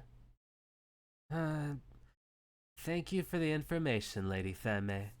Is there anything else I should be aware of? Perhaps something you're leaving out? There is something else. But I don't think it's necessary to share. Right now, anyways. Have it under control. I'll let you know when I no longer have it under control. It is as you say. I will accept it as such.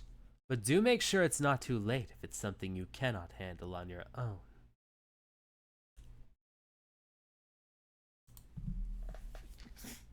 My favorite Cupidine line is worried about little old me. I'm gonna cry. I wasn't worried about her. Rather, I was worried about the unknown thing she wanted to say. Or at least didn't want to say. As much as she loved to run her mouth, whatever thing that she couldn't say likely had something to do with me. That left me concerned.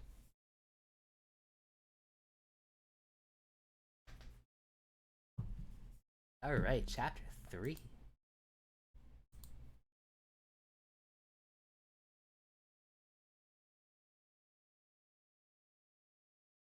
Recollection of a time when I was wronged.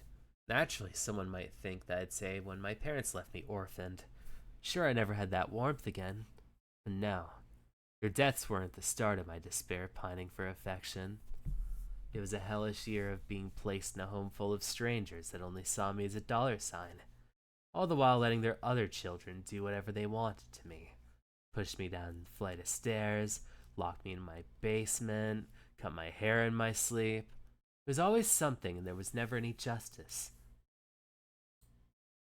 To prop their own kids, they would belittle me, and if I did better than them, they'd punish me for being arrogant. Growing up, I've always been sensitive, but sensitivity doesn't always translate to crying. Sometimes it comes out as thrashing, smashing things, threatening them, fighting them. When I experienced pain, it was so unbearable that I wanted the other person to suffer too. These destructive tendencies that I developed gave mixed results. Whether out of pity, fear, or disgust, they all had the same feeling. I didn't want to be around me. Running away made no difference. Finding a crowd of kids my age only resulted in being the crazy nut job among them too. If the cops hadn't caught me, I'd probably be somewhere far worse. Maybe even dead. Can't say I was too happy to be brought back to that family. But I fucked that up eventually and returned to the orphanage in the end. No one ever fostered me again.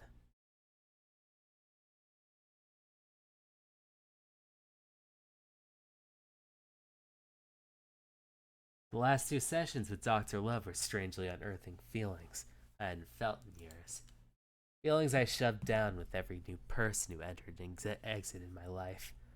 The few times I'd hoped they stayed forever, the certainty that I had when I tattooed their names on my body. Only be reminded that nothing lasts. It was desperate. It was depressing to hear how I clung on to people who didn't care for me, just because they found the use for me, or I could accept their bare minimum. To be useful was the closest thing to love. You don't talk much when you tell me these things. Dr. Love was jotting something down, but he lowered his pen when I spoke. His face was blank, annoyingly unreadable. You're not a therapist, so surely this depressing shit bogs you down, right? It is depressing, but it isn't something I hadn't heard. Many of my clients aren't happy, and haven't led happy lives while they're yearning for someone. Guess I'm just another day at the studio. He raised his gaze to meet mine and leaned forward. It is another day at the studio, yes? You truly lack game. What the hell kind of response is that? A truthful response. Thanks for not telling me a fucking lie.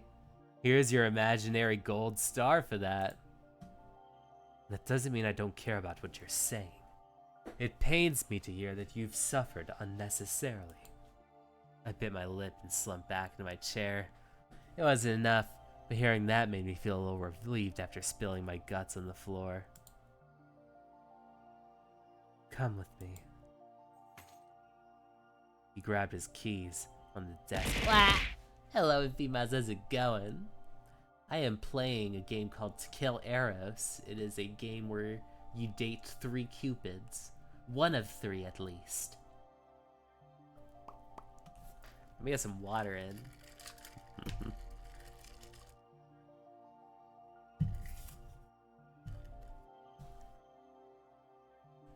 He grabbed his car keys from the desk and stood up, ushering me along.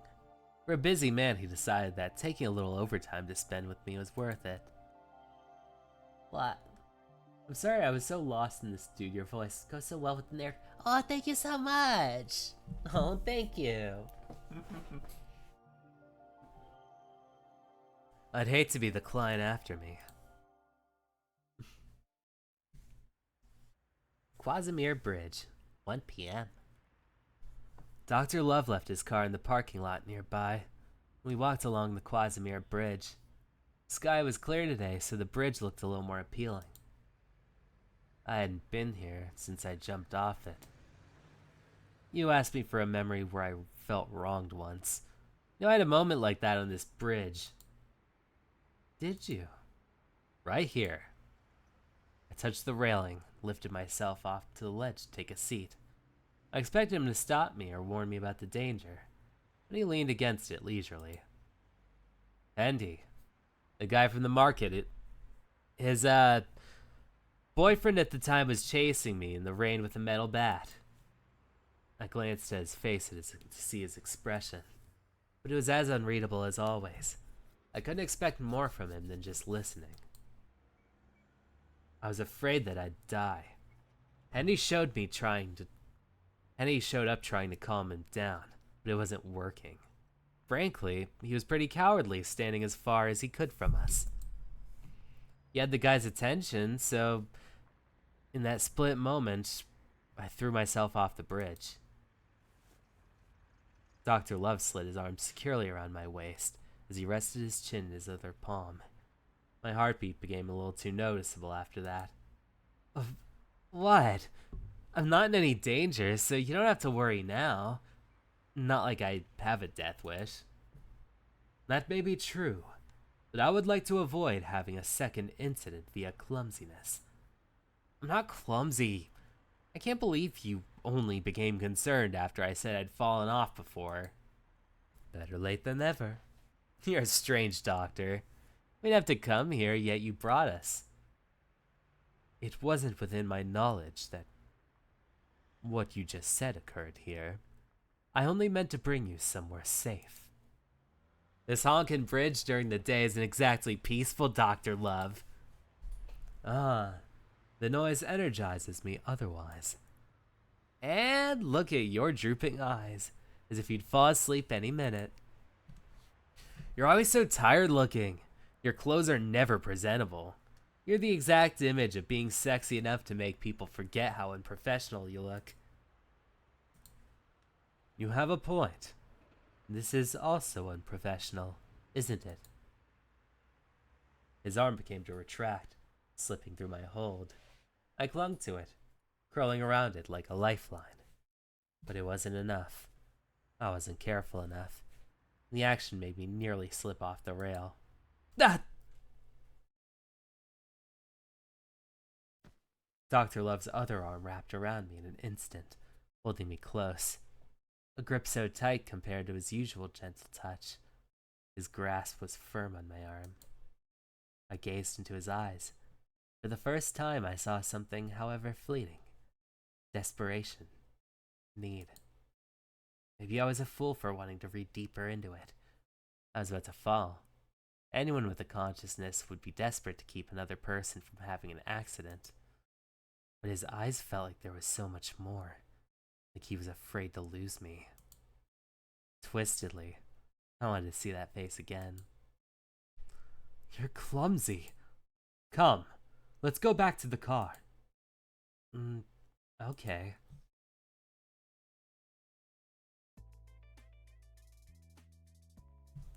Let me be right back a second. I know I have a break in me.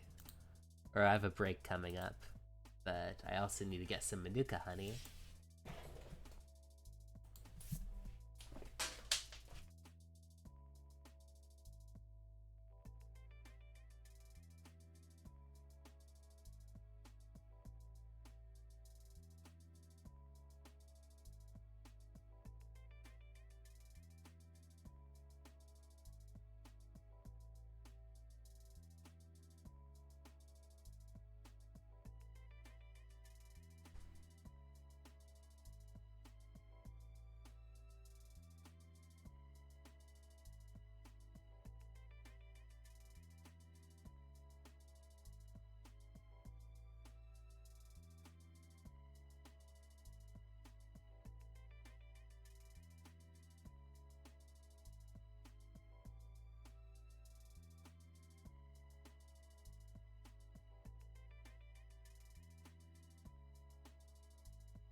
And I'm back.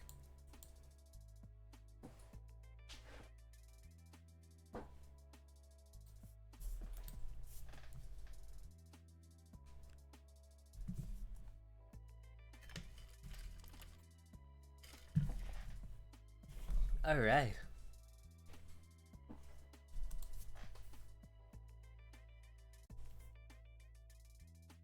Another 2 weeks had gone by. We'd scheduled 2 meetings and one had been missing. Something came up in his schedule. He set me aside for the next week. Every session, he'd ask me a few questions, then do a writing. Reading would come back the same, but he assured me that some form of progress was being made. Annoying as it was, I could only take his word for it. Being angry about it made it harder when Dr. Love replaced feeling emotionally drained in the snail pace, and snail pacing myself home, with taking me out afterwards. I figured he didn't want me to go home feeling muddled every time, so he added relief. And I was thankful, especially having to return to a quiet home. He'd done it 3 times now, and I looked forward to seeing him. I even hoped that maybe we'd get closer. There was so little that I knew about him, but he knew so much about me. How the hell do I get him to talk more about himself? I looked up from my sketch pad to find a bright-eyed woman holding a tray of food and inviting herself to sit at my table. I didn't know what her intentions are, but I had no response to give. It's a public space, so if she wanted to sit there, she could. She clearly wanted my attention. What? Have we met before? Is this a pickup line, or are you preparing to scam me? No, I'm legitimately asking. I've been to Love Life Studio a few times, and I think I've seen you. Maybe. You're one of Dr. Love's clients, right? And why is that your business? You're a little feisty. No need to be cautious. I know it's weird for me to approach you like this, but I wanted to know. She leaned forward and cupped over her hand as if her lips were as if to hide what she intended to say from other onlookers. Do you think Dr. Love is hot? Why are you asking me this? Weird icebreaker. Maybe she intended to befriend me. Make some small talk. It didn't come across that way to me. Whatever she's up to entail fishing for information. Probably some chronic gossiper. Does she even work at Love Life? Just curious. I mean, if you want to spend time with a person on and off the clock, sparks are bound to fly, right? She clapped her hand over her mouth, and I raised a brow skeptically. Who the hell are you? Don't be alarmed. My name is Feme. There was a long pause between us after she stated her name. Her earnest expression implied she wanted me to say something to that, but the realization hit that I wasn't going to.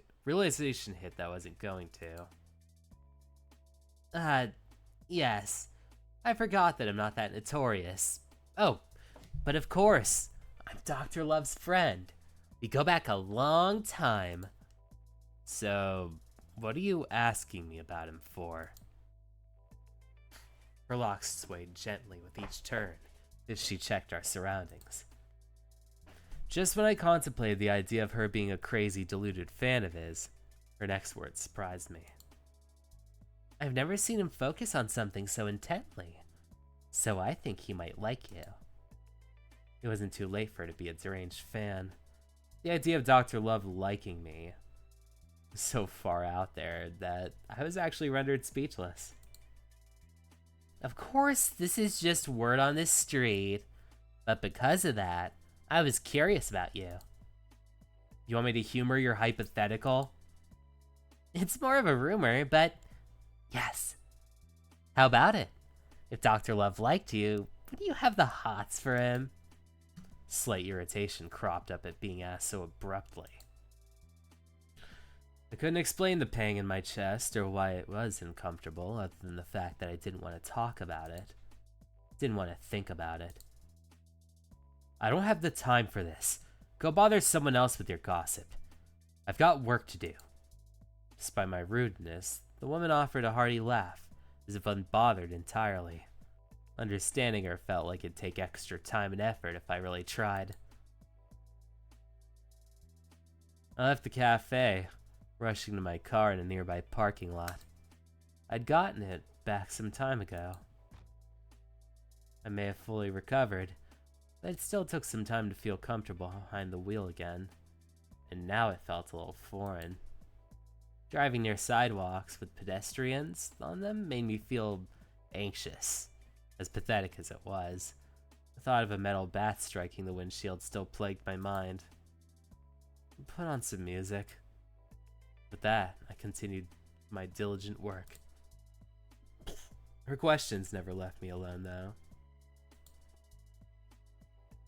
Personally, it wasn't impossible. I'd already humored the idea of being closer with Dr. Love. However, I don't think he can love me. Rather, he's only being nice to me. Dr. Love loving me might be some kind of fairy tale pipe dream. The look he gave me on the bridge sparked a little hope that he might think differently of me. Here we are weeks later, and he hasn't shown any other noticeable signs of interest. So I don't believe her words. I'm just his client.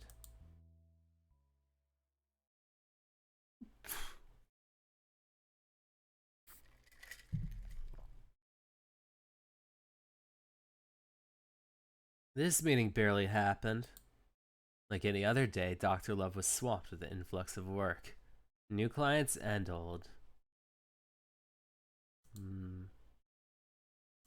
Well, he didn't make it a point to disclose that to me, but I overheard any coworkers of his or own murmuring.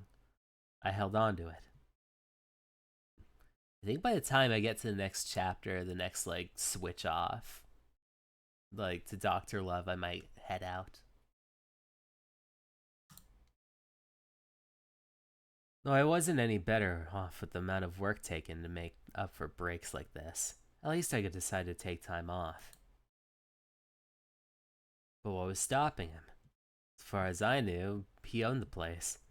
This entire company and its service. Not just the radio hosting part. It was as if he had a boss over him. Do bosses have managers or things too? Unless it wasn't a human realm reason.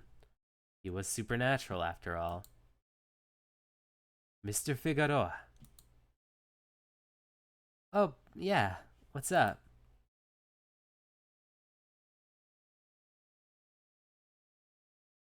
I believed you spaced out on me. I'm sorry if my note-taking is boring. My mind wandered off. Why'd you ask me? Your love life. I know you touched upon your recent experiences here. A man who threw a brick and shattered his window. Your brief unwanted position as a woman's sugar daddy. But I wanted to hear more about your first relationship. I winced at the mention of all the things to ask. I also want to hear about your latest breakup. How did these relationships start? And what about them attracted you to begin with? Is there a strong reason for me to answer this? The same as usual. To refine the patterns I've observed. I cannot properly guide you to your soulmate if there are things that will get in the way of it. This is the part I mentioned about self-reflection.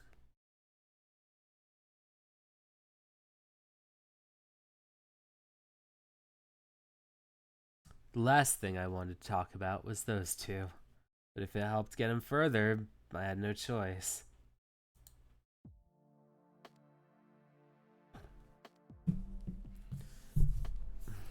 My first serious relationship with the... Hold on, let me get some water.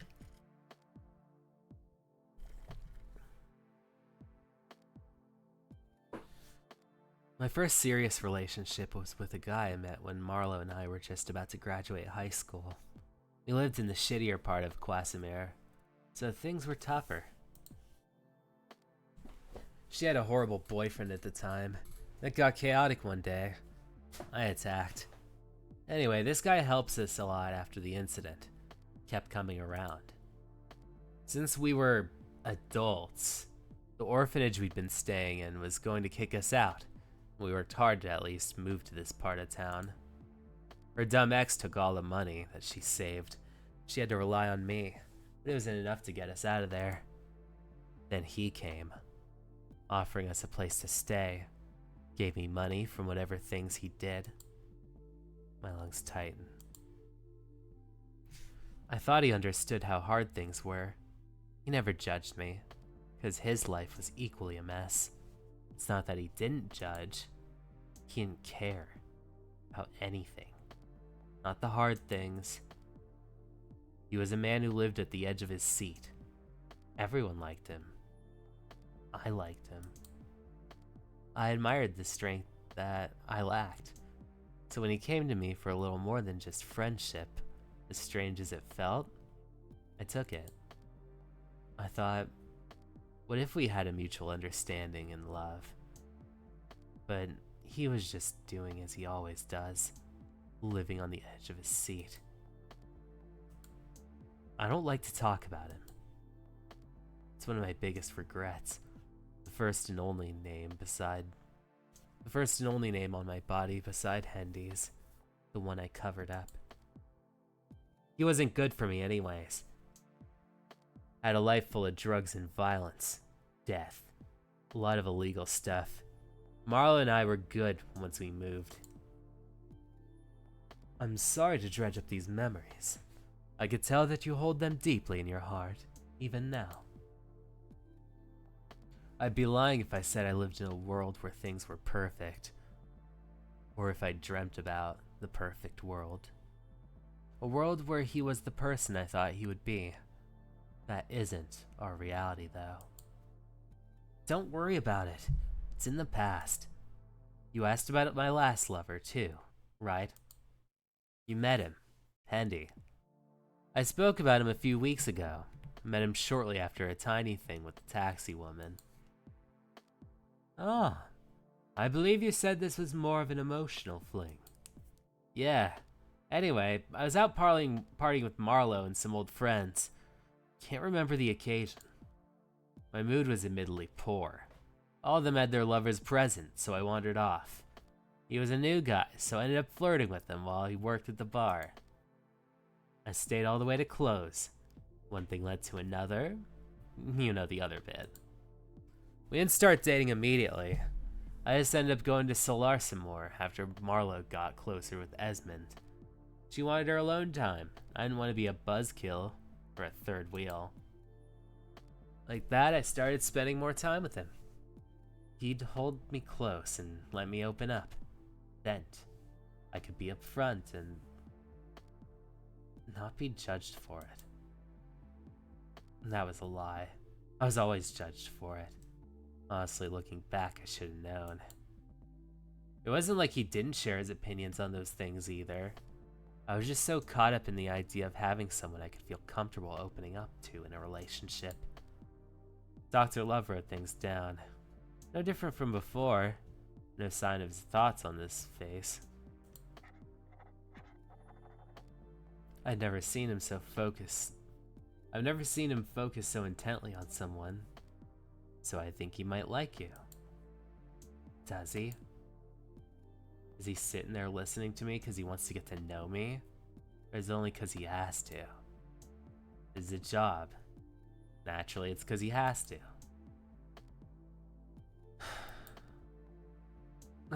Sorry. I need to pen this thought before I lost it. Don't worry about it. Mr. Figueroa. How do you like yourself? Do you like yourself? What? Do you feel comfortable in your own skin? Without the opinion or validation of others? Do I? I'd like to think so. I never thought things like I hate who I am, only hating that people didn't understand or accept me. I am who I am, regardless of their approval. But part of being loved is being accepted. Maybe that involved change. Do I feel comfortable?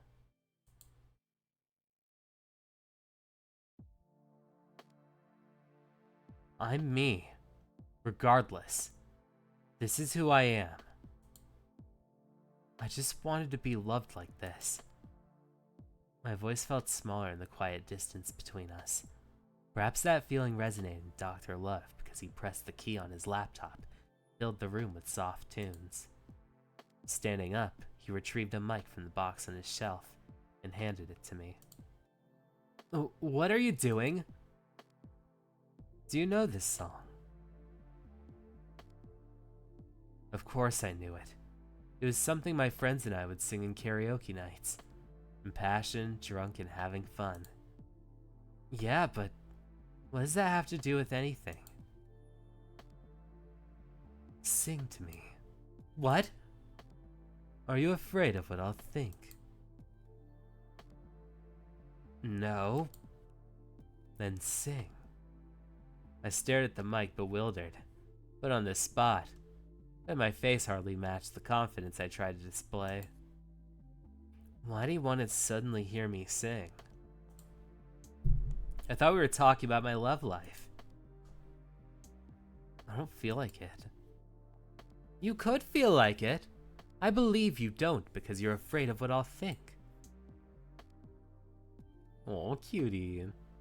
His brow raised and a warm smile graced his face before he began humming the lyrics into the mic. I didn't know the words, but he heard enough of it to keep up with the hums, I suppose. I chuckled, but that didn't stop him. He kept humming, holding his hands, holding the mic with his imploring eyes. My heart nearly escaped as I let the words ease into my lip. My heart nearly escaped as I let the words ease from my lips, even more so when his smile softened twice that of what it was. Was that fondness in his eyes? Was that woman right? Does he like me?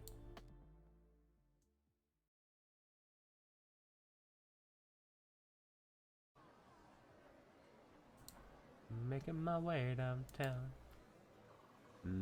I think I might head out now. Because what's it called? It is starting to get a little late on my end. But I wanted to thank y'all so much for coming along. It's always really awesome to stream on the weekends. Tomorrow I'm going to be off because I want to visit for Father's Day.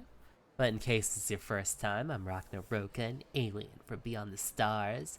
One of the ways you can tell is this beauty mark. So when I poke the mic and poke this beauty mark and I poke the mic, all kinds of positive vibes are sent through the airwaves. I gotta do a double poke too because I'm not gonna be here tomorrow. But until next Saturday, I'll be seeing you all